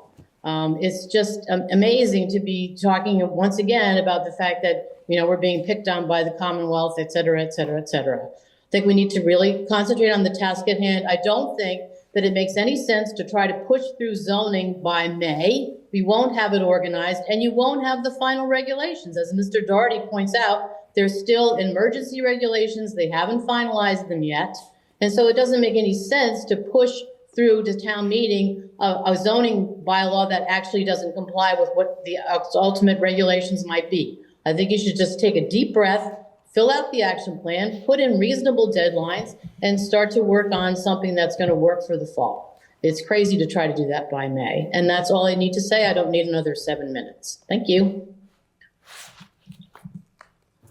And we had somebody else who would also like to speak. Cheyenne? Yes, we have Matt Morong. Good evening. Matt Morong, 136 Elliott Street. I just want to throw it out there. I want to echo a lot of what Kathleen O'Donnell just said, but I think I'm kind of disgusted with the board. This is a really audacious position that you're taking, given the position that you've been put in by the Supreme Court of Massachusetts. The town has lost that case, and emergency regulations are in place. I think you should get to work on a compliant plan. Thank you very much.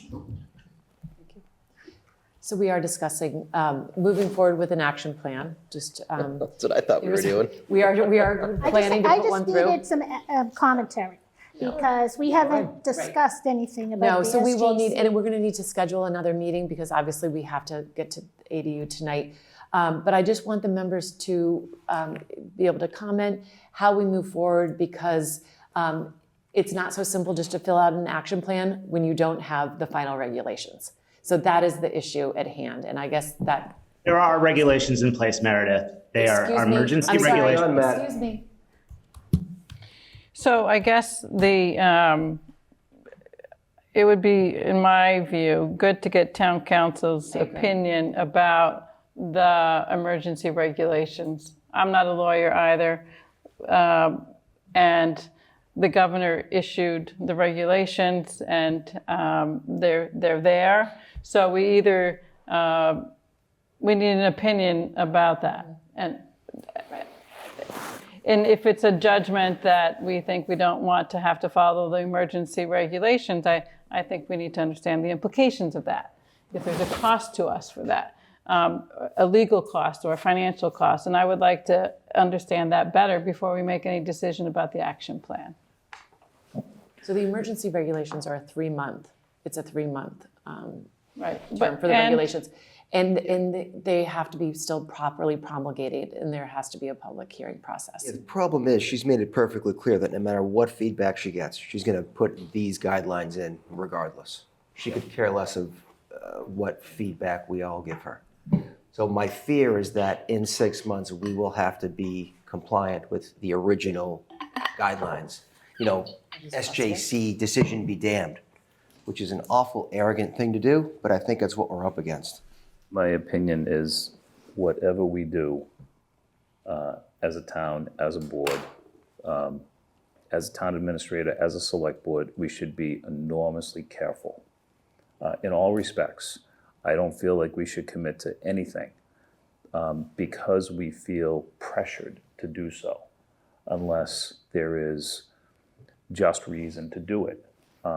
We have, in my opinion, and I think plenty would agree with me, one of the brightest legal minds in Milton who has come before us repeatedly. None of us are attorneys. Mr. Doherty is an attorney. He's a very experienced attorney. He's been before the SJC. He has spoken to us endlessly as to how he has dissected what the state has done. And when I say we have to be enormously careful, we'd be foolish if as a town we didn't consider what Mr. Doherty has put forth. I think every single time he has come here, he has spoken in a way that is very clear, very easy to understand for every resident in town, whether or not you're in favor of zoning, to whatever degree you're in favor of it, to 25% or 10%. My opinion is that the state continues to edit language to serve their interest of forcing communities to do something that some communities might not have the capacity to be able to do. I don't feel that we should just submit a plan without protecting the interest of the town of Milton, all of the interest of the town of Milton. We've talked a long time on this, and there's a lot of issues out there. A lot of them are financial, some of them are capacity related. Do we have the town services that we need to be able to serve a growth in the town that's being forced upon us? Probably not. Do we have a real analysis of what it would cost to do that? No, we do not. I recall back to last year when we had a consultant that told us that if we added 2,461 units, we'd increase the number of school children by 275 people. And they chose to ignore, any additional student that would be derived from the empty nester leaving their home, moving into an apartment, and then selling their home to a family. There's so many of these conversations that are ignoring, you bring up Milton Hospital. A very real issue is that hospital is completely overrun right now. So we can ignore all these things, and eventually what will happen is we'll make terrible decisions for the future of the town of Milton and the future residents of the town of Milton, and we all hope it's our children, will be the ones that'll pay the price for the decisions that are made right now. So I think this requires a very thoughtful approach and not one where we have a knee-jerk reaction to just respond because we're told to respond. I honestly feel that this will never be adjudicated fairly inside the state of Massachusetts. If we want to be treated fairly, we probably have to leave the state of Massachusetts to be treated fairly. And I think there's probably plenty of people that would agree with me. All right, it's 10:30.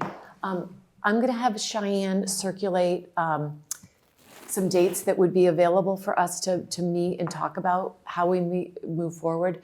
I think we need to consult with our town council, Nick Milano, the chair of the select board. I want to make sure that we're working in step together with our boards, unlike the last time, which was really disappointing. So moving this forward, we'll circulate a date, and we're going to start on the ADU, but I think that will give us time.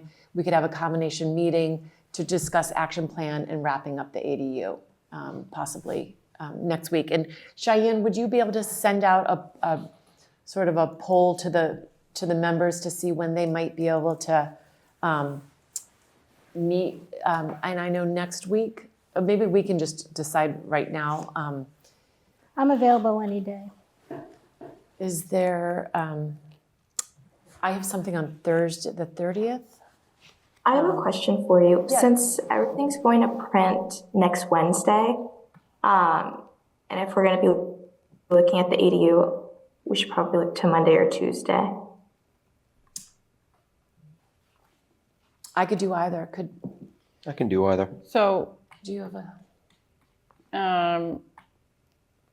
how long do we intend to go tonight, and how? I'd like to go through, like, if just run through ADU, like ADU, like I'd like to get out at 11. Yeah, so I guess, can we decide about the meeting after we go through the ADU and see how much time we think we need? I mean, one thing to me about the ADU is I really see it as a placeholder until the model bylaw is issued, which will be like, I think, on the 2nd or 3rd. So I think there's things that I put in It's already sort of been clean. issued. The regulations came out tonight. I didn't But get a they're chance a to read draft. them. We got them at 6:30. Yeah, so They're gonna have a draft bylaw or a model bylaw. yeah, so they did.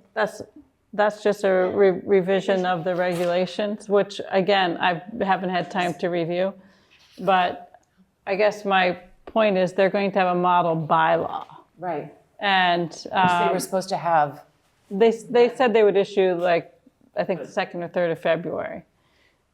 So Well, it what our becomes- draft It becomes effective February 2nd. I understand. The model is going to be out, the model bylaw will be out at the time that it's effective. But we will have However, already had to submit our. we will have to submit an article in order to You're get saying it. it's placeholder, yeah. I see it as we put in what we think we'd like, and then we can remove things that we're going to find that are not allowed, because I think we're. So are we're you gonna wanting to find- move to discussion on the ADU? Yes, and then I'm thinking, if, knowing that, I don't know that we need one to discuss this on Monday or Tuesday, because we're going to need to discuss it before our next meeting, I think, so that we can have a revision that we submit to the Select Board and the Warrant Committee, based on the model, whatever. As long as it does not substantially change. That's what I'm thinking, is you throw in what you think you want and remove it rather than add things. So in the spirit of what we've talked about, everyone, I did a clean version, which So I you're saying for circulated. the action plan, you'd like to maybe not meet next week? No, the Because we'll action have to plan, make- yes, but for on the the action plan but I'm next not sure it needs to be limited to Monday or Tuesday for the ADU purpose. 30 right now? Okay, so let's move to the ADU and then we can decide. That's, all right. Cheyenne, if you could pull up, Cheryl did a clean version, which I was able to look at. I had made some amendments, which a lot of what you wrote captured what, some of the additions that I had made. So if we can pull. Before we move on, I don't know if Kathleen had another question or if that was like a residual hand. No, I didn't have a question. Actually, it's Kathleen. And I wanted to address the question of the ADU bylaw that has been drafted. And I strongly suggest that you wait to see what the model one looks like. Because I think there's a lot of things that are in this particular draft that are troublesome. I've been attending a number of sessions on the ADUs with the Attorney General's Office and the Mass Municipal Lawyers Association, REBA, you name it, I've listened to it. And so there are some clauses in here that I think that are really a problem. And so I think you ought to wait to see what the model looks like, because I think it's going to require a significant change. And I also point out that we don't have anything in here for accessory dwelling units that are not the protected ones, if you wanted larger ones or ones on estate. So there's a big hole in what we have here as a draft. And so I think you should I would just suggest that you wait to see what the model looks like before you do anything. Okay, thank you. Okay. All right, Cheyenne, if you could pull that up, just sort of where we are and having a placeholder, and I appreciate the comments, so. Where are those? Fruit Center? Bassett Street. Yeah.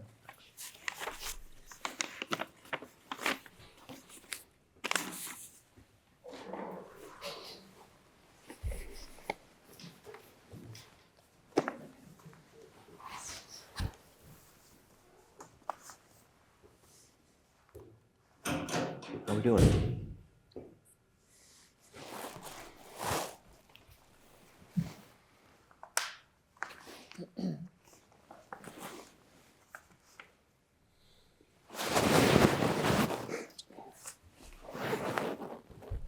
All right. So the first, under the motion, so that, Cheyenne, you were going to just check with town council and make sure that our motion. Is this the clean one that I sent? I don't think so. No, that's the clean one. Article 10. That's the clean one, Structure yeah. Article Okay, 10. yeah. Yeah, So can we you were going to zoom just in? check. We were going to just check and make sure that. I did look at that, but you're welcome to also. This does not include anything about the temporary apartment in this. Right. This is just where it's. Exactly. So we're not striking that temporary apartment. We're leaving that in. Right. So you took that other document and just took out all the red strikes and Which is great. I wrote a new document wrote a new one. Okay. Based on what we had. based on what we had. Right. Because I felt it would be faster than trying to clean up that, what I felt was a Is very it the hard to same, or follow is it- document. Is it the same? It's generally the same. It's reorganized a little bit, but it might have a few different words, but the points that everybody wanted, I think, are in it. Okay. Some of them, Okay. they may not fly when we look at the regs, the revised regs, because we haven't had a chance to review those, but. So under the purpose and intent, I think we were fairly comfortable with that, our last review.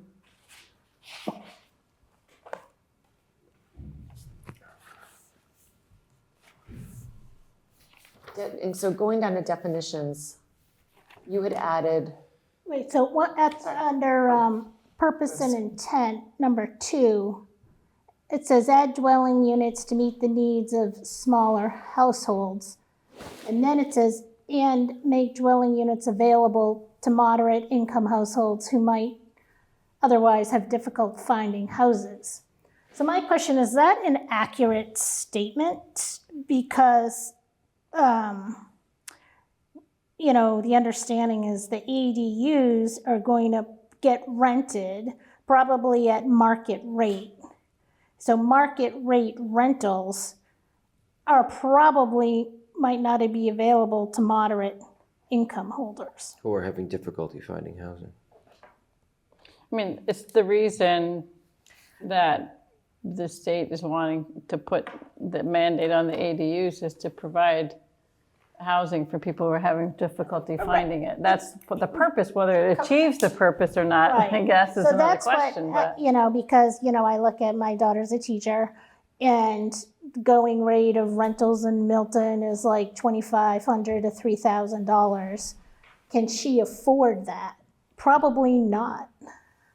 I think the way we had it before, I don't know why it was changed, but it sounds to allow housing units on a single family residential properties that are appropriate for households at a variety of stages of life. We have that here still. Oh, sorry. Or encourage a more energy efficient and economic. We have that here too, yep. Diversity of Should we go population. back to the sort of messy one and Compare so them? we can keep Well, track yeah, that of? was in the messy one too. I have Cheryl's and Yeah.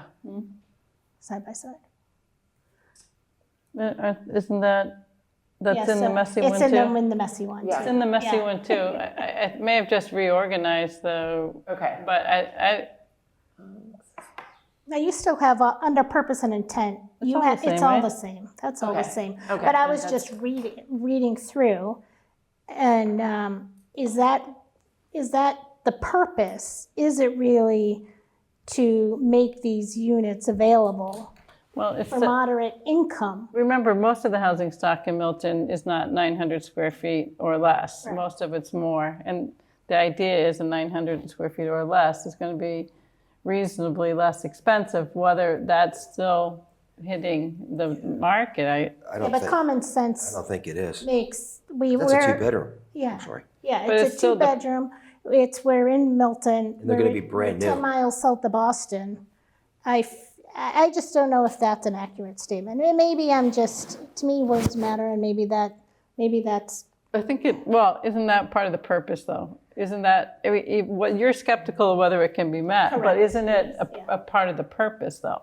I think the mechanics of it are such that it might not be this very affordable housing, but what it's going to do is create an income stream for someone that owns the house to be able to stay in their house. It's the way some people can afford to, two families were generated. A lot of people can afford to live or buy a two-family because they can rent one unit, right? that's So- why I had a two-family. Yeah, I mean, it's common for many people. The last two-family that I was involved in sold for $1.1 million. Right across from St. Agatha's. I couldn't believe it. There's nothing affordable about that. It was insane. So to your point, if that's the purpose, yes, it's the purpose. It probably, It's an aspiration. an aspiration, right? Okay. Yeah. All right. So that, the definition, I just cleaned that up a little to be absolutely consistent with what's in the regulations.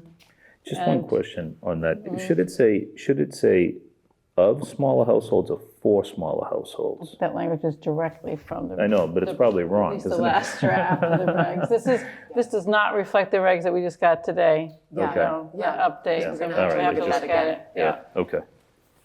And actually, in number 3, says allow dwelling units on single-family residential properties or in single-family districts. At the last time, or during the public hearing of the ADUs, they were still deciding if ADUs can only be on a property that has a single-family house, or we could have a multifamily in a single-family district, and is that multifamily able to do an ADU? So I don't know if that's been We have to look at decided the or not. updated regs to see. Yeah. That was a big thing during the Yes. public hearing. Yeah, because I saw multiple primary dwellings. They didn't say multi-family housing. Yeah. So that's a question I think we need to get the answer to. So in the definitions going down, and I appreciate that you're keeping with sort of what the state had, one thing that we're going to need to remove is the detached. Well, it's just a definition of what Sorry, detached. detached unit. What So it's no detached longer is. an ADU structure having 10 feet or more of open space. That's now been changed because if it's under a 10,000 square foot lot, they're saying it's 5 feet. Yeah, so that's a setback, but if you think about what makes a detached unit, it just is a separation from another building. So it's not even talking about property line, it's just talking about, so we don't have to. I'm not even sure if we need detached unit because Yeah, because you're She's allowed right. to have it. We can just remove detached unit. Because we No, I don't think we should remove it because we refer to it. Because you're allowed to have a detached unit. Well, at that point, it would be an accessory dwelling, right? That would be the That's accessory. what they are, accessory dwelling. Is this a board discussion? Who is that? Yeah. Sorry. Catholic, sorry. Yeah.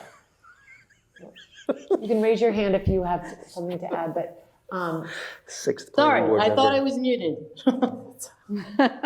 Wow, you talk to the TV like that. I am now. All right, well, I guess. I'd have to look yeah. to see if there was a detached unit definition. Okay. No, so in the regulations that came out today, there's no definition of a detached unit. Okay. So I think at least for now, we just remove that unless we have But something actually, better. they were written on the 17th, so they were a little slow in getting them. Yeah. How'd you find that out? State inefficiency.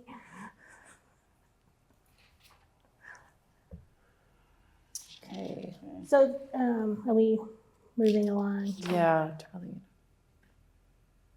Well, Dwelling unit, single family with independent. Can we go back to just dwelling unit for a second? Sorry. Single family. Okay. Sanitation.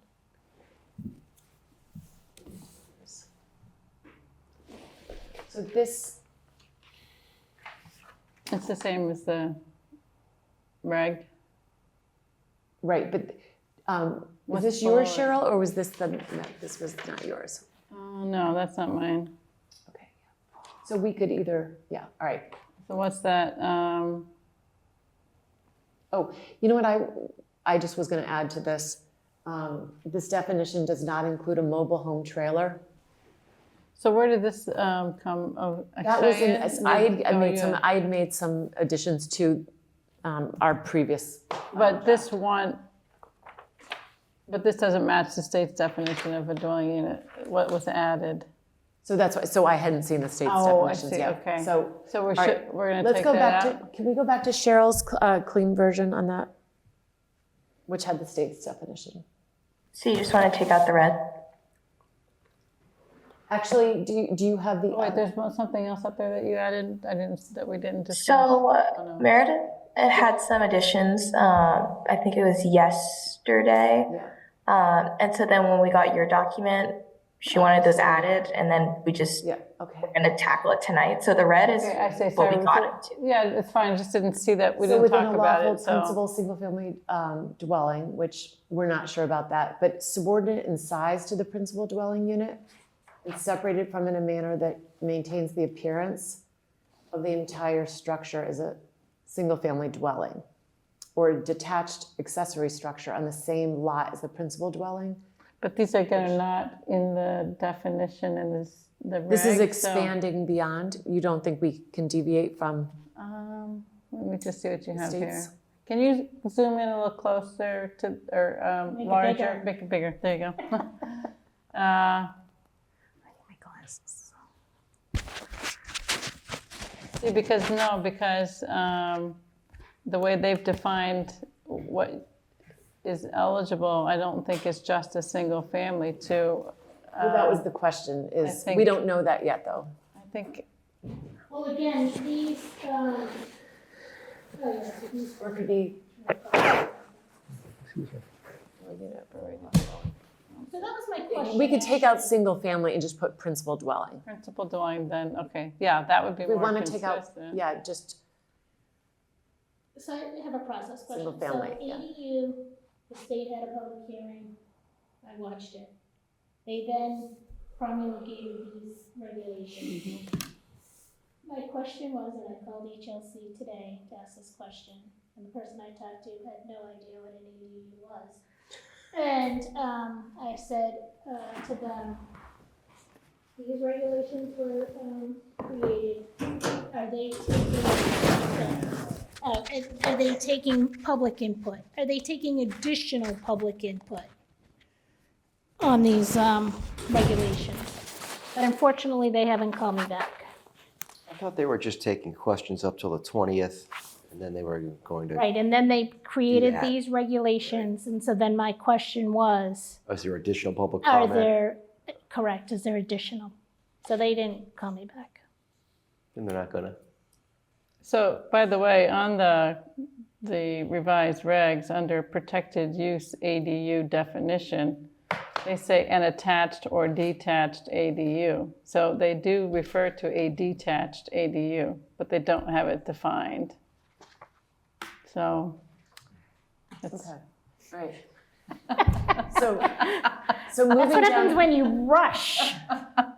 so it's this idea, Legislation. what is detached versus attached is easy, I guess, but is it attached by a porte cochere? Is it attached by a porch? it's Is it attached by attached anything, by it becomes- living space? Is it detached by 5 feet, by 10 feet? I mean, these are things that are gonna come up eventually. You can't have it connected, or else it follows the same setbacks as the principal dwelling.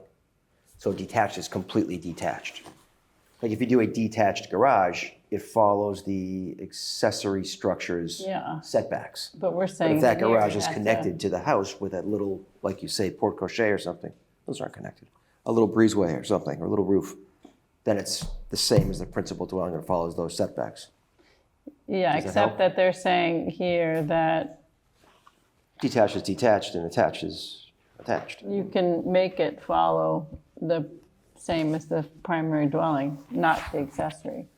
If it's detached, Yeah, that's what they said in their regs before. they're making up their own building But code, I maybe- guess. all right, so let's just keep moving. So just on this section, Cheyenne will need to take out, you took out single family. So subordinate in size to the principal dwelling and separated from in a manner which maintains the appearance of the entire structure as a principal dwelling. So I think this belongs somewhere else, not in the Okay, we can move. definition section. I think that this would belong in the general conditions. Don't we have that in, I feel like we have Yeah, that. that was in there. I remember. Conditions, but. All right, in a detached structure is the same as the principal, I would take out single family. We can move this if we want later, but principal dwelling, which the ADU shall be clearly subordinate in design to that principal dwelling. Exactly, I just want to take single family out for, of those. Dwelling unit. So, yeah, I definitely think it's better under the section C, general conditions and requirements. Okay, so when we get to that, we'll move, we can Okay. remember that too. All right, so moving back past down, I think dwelling unit was okay. Well, so if you go to bus station definition in the regulations, Which I didn't put bus station in because I was waiting for it, but so which I found interesting, if you look at the definitions of bus station, and ferry terminal, they basically put more restrictions on it. So previously they had a bus station including routes that allow flag stop locations they where took that out. passengers may signal for a bus to stop at any point, blah, blah, blah, blah. And so everybody, like especially in the western part of the state, they were up in arms about that. So under the new regulations, they struck that. So basically the definition of a bus station is now more defined and less expansive. If you go to ferry terminal, it was broadly written where it said the location where passengers embark and disembark from a ferry service, period. And then what they added was with year-round service with ferries departing at regular time intervals rather than intermittent, seasonal, or event-based service. So they actually made it more restrictive. So it's not just any ferry terminal. It actually has to run on a set schedule. And then if you go to subway station, and what did they do there? The definition, they expanded the definition. So any of the stops along the MBTA authority, red line, green line, orange line, silver line, or blue line, including any extensions or additions to such lines. But they had that in their first round. Yeah, so I find it interesting that they are reducing the definition of bus station and ferry terminal, and yet they're okay with expanding the definition of a subway station. Well, they have to put that in there because they know they're wrong, thanks to our lawsuit. So the problem That's exactly what it is. they have inconsistent definitions. And one of the reasons, and if you remember way long ago, the importance of having definitions of a subway station goes beyond MBTA zoning. Now it includes ADU zoning, but it also includes how much we pay to the MBTA for service. You know, I never knew that we paid close to $2 million for service for our trolley. And we pay that much because it's legally defined under Mass General Law. So having a definite, defined, consistent definition in all state documents, I think is hugely important. But I just find it interesting. How come they reduce the definition of a bus station and a ferry terminal, basically protecting those towns? Probably because of the pushback. And This is the whole so to public John's input point period. earlier, I don't know why they're just penalizing Milton. Because we pushed back and fought them. Okay, Anyway, so let's move, we- keep moving. We've got to, We have to go back to the document, I think. one or more, okay? Dwelling unit, principal gross floor area. They did take out the pipe trenches exterior in the regulations, but I don't know if you saw that in the new regulations, but they took out I don't think we should have a different definition for dwelling unit than is in this regulation.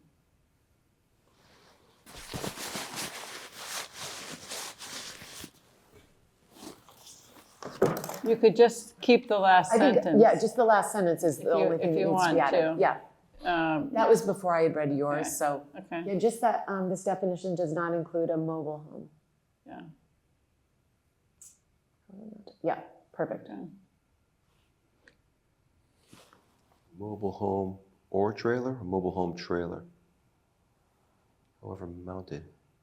Well, a mobile home can be just put on the ground, or it could then RV, be drive your RV up. What about a tiny home? a tiny home, could be on a trailer too. I know, it would be, yeah. So it has to, it goes on later and it has to have a foundation. Oh, that's still in there? Good. That's- Yeah, that covers it. That's still in there.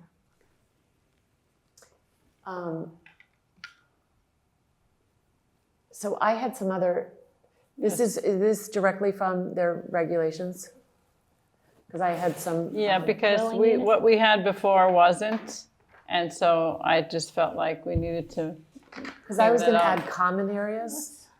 Yes, common areas, but covered walkways, remove porches and similar. And what about unfinished basements? Their definition. Attics. It said It's undergrowth, this is their definition from the regs. Yeah, but Let me see then if it changed it. they did change. They took changed out it, yeah. cellars, mezzanine.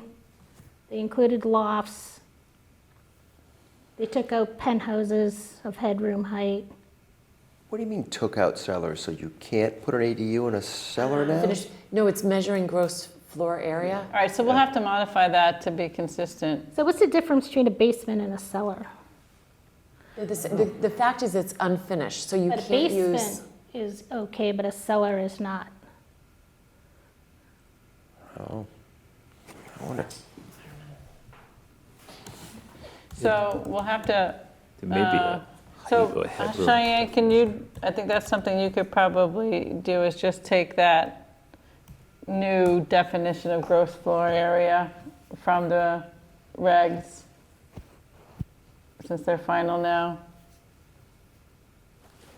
Is that? I don't think it has to be done right this minute, since, or do we want to vote it since it's 11? Okay. Yeah, I think we should just take what they have, I guess, for the gross floor area, but we should look at that.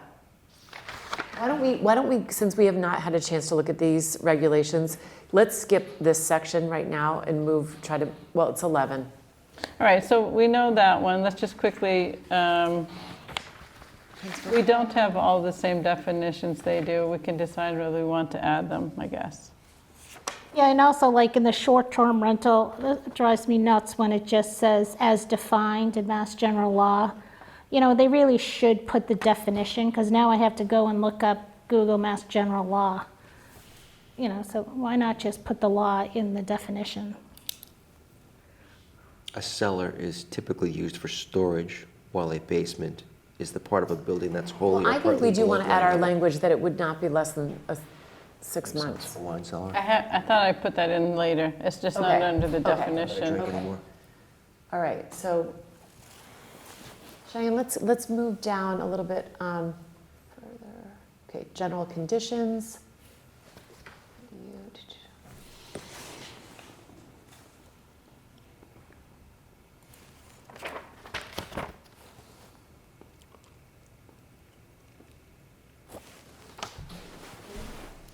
Wait, what's this? What was added here? Just there shall be no more than one accessory dwelling That's a unit. number 2 there. See, because, Up here, yeah. yeah. There shall be no more than one accessory dwelling unit, either internal or attached on any lot. ADUs shall not be eligible for zoning dimensional variances, proposing to increase the number of allowable ADUs on a lot. I don't think you can take away variance request opportunity.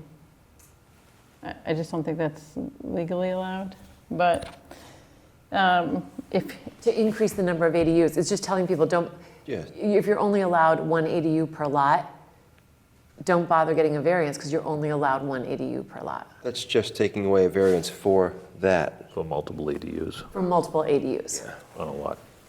Not in general, I would agree, but you you can't try to go through a variance process to get a second ADU. I actually like that. I think that's good. All right, but you're duplicative of the number 2 on the first part of what you added, the first Yeah, sentence. so we could actually take out that.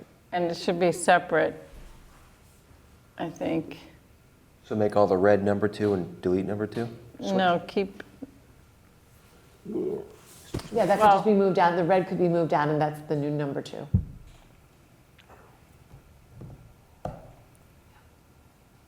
Thank you. And then we'll strike Number that. 3 goes away. 3 goes away. Yeah. A single by right ADU is permitted. Yeah, that's.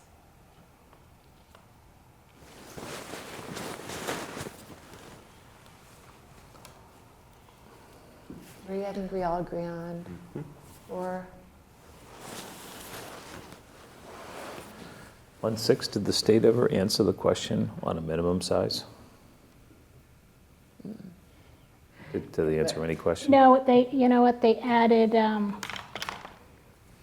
something like with, as long as it complies with, like, Board of Health or health regulations. So it, but they didn't say we couldn't do it. Then we should. So I put it in. okay. Oh, I didn't see it. Oh, what was I reading? Did I not see that earlier? Oh, this is different than what I read.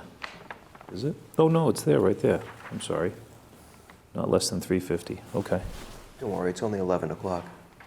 I read this earlier, and I still missed it. And if we want to, we'll go a few more minutes if people want to, but if we can stop at any time too, because we will need to go through this. But if we could just get through this section, that would be great, and then maybe quit after that.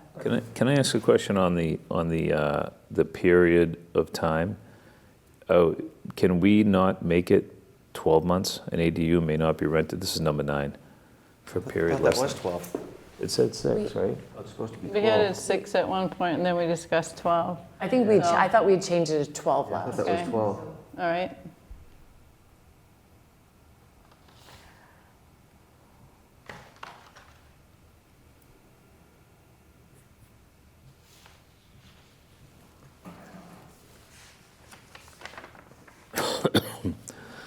And my next question was on number 11. A minimum of 1 parking space shall be provided for each ADU located on a lot that is more than a half mile from a transit station. What about the bus route?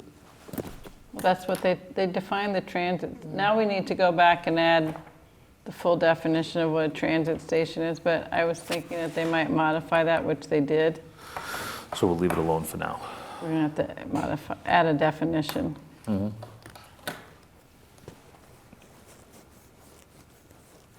We have to add a definition of transit station? Yes. I have it up above, or I included the transit station definition that was in the regs before. So don't But you I think didn't our define ferry definitions- terminal or bus station or commuter rail. Our definition should be in line with Mass General Law, shouldn't it?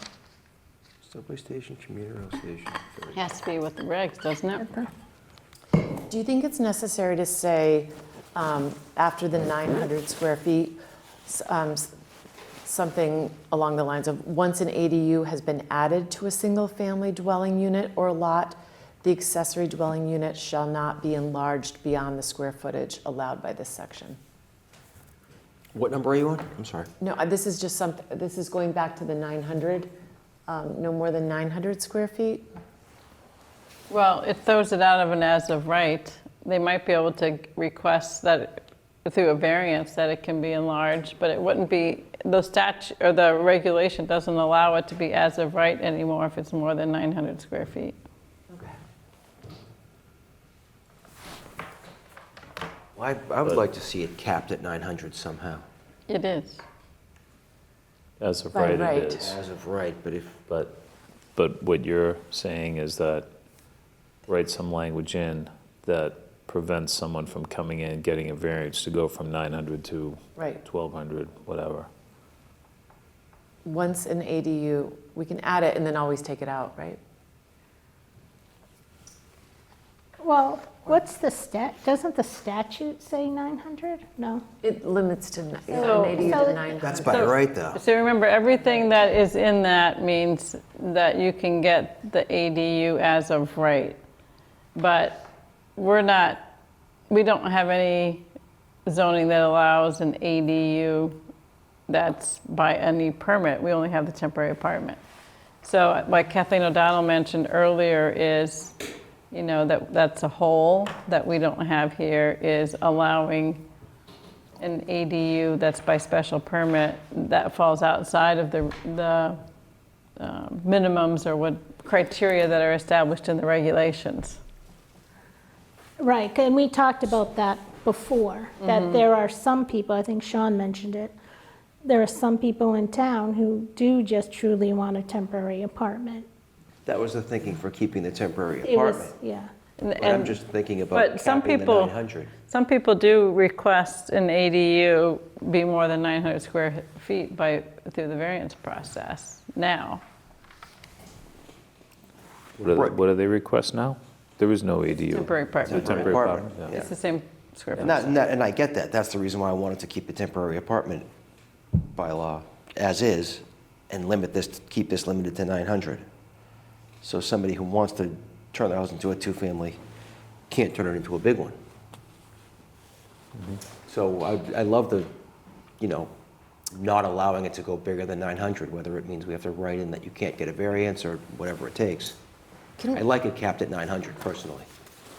So do you want me to read that language and then we can, Did you see that in some other bylaw? it was one of our previous ADUs.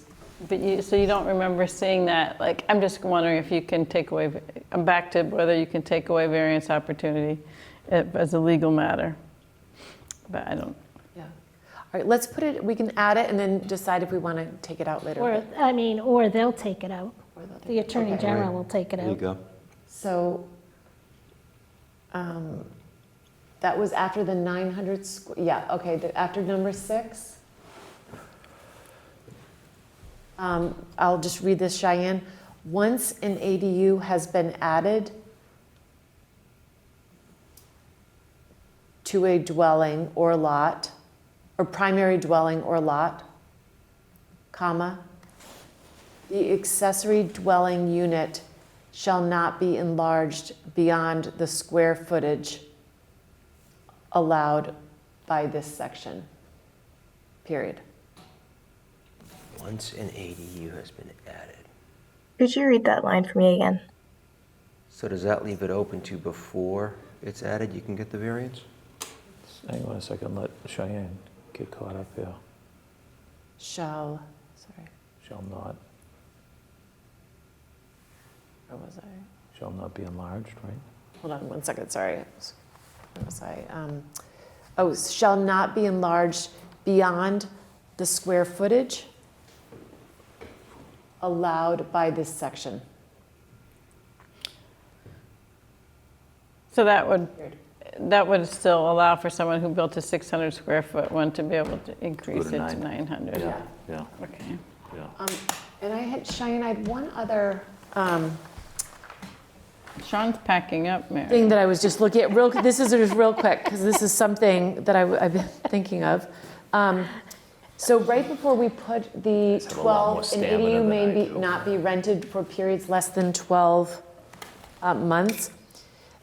Can we add a sentence that says, the ADU shall not be used for boarding and lodging or other commercial use? My computer died. That's good. Good, Meredith. Or other commercial use.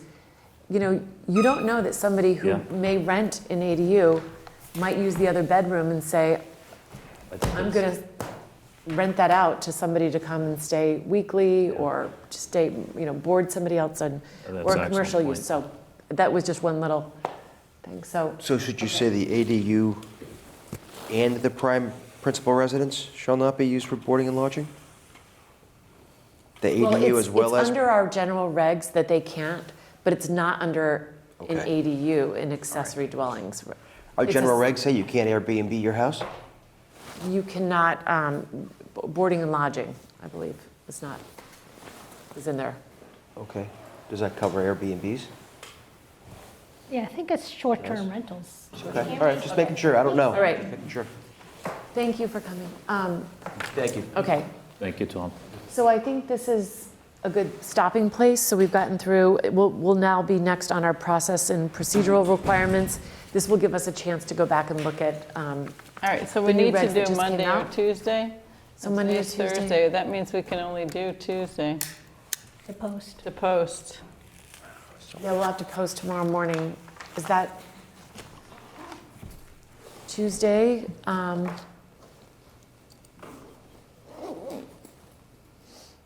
The 28th? Does that At 7 work for you? o'clock. At 7 o'clock? I know it's not ideal, but. Sorry, I'll be here. All right, Tuesday, you said, the 28th? Tuesday, the 28th, January 28th. Okay. That works. Okay. And that will give me a chance to also, Board at town hall.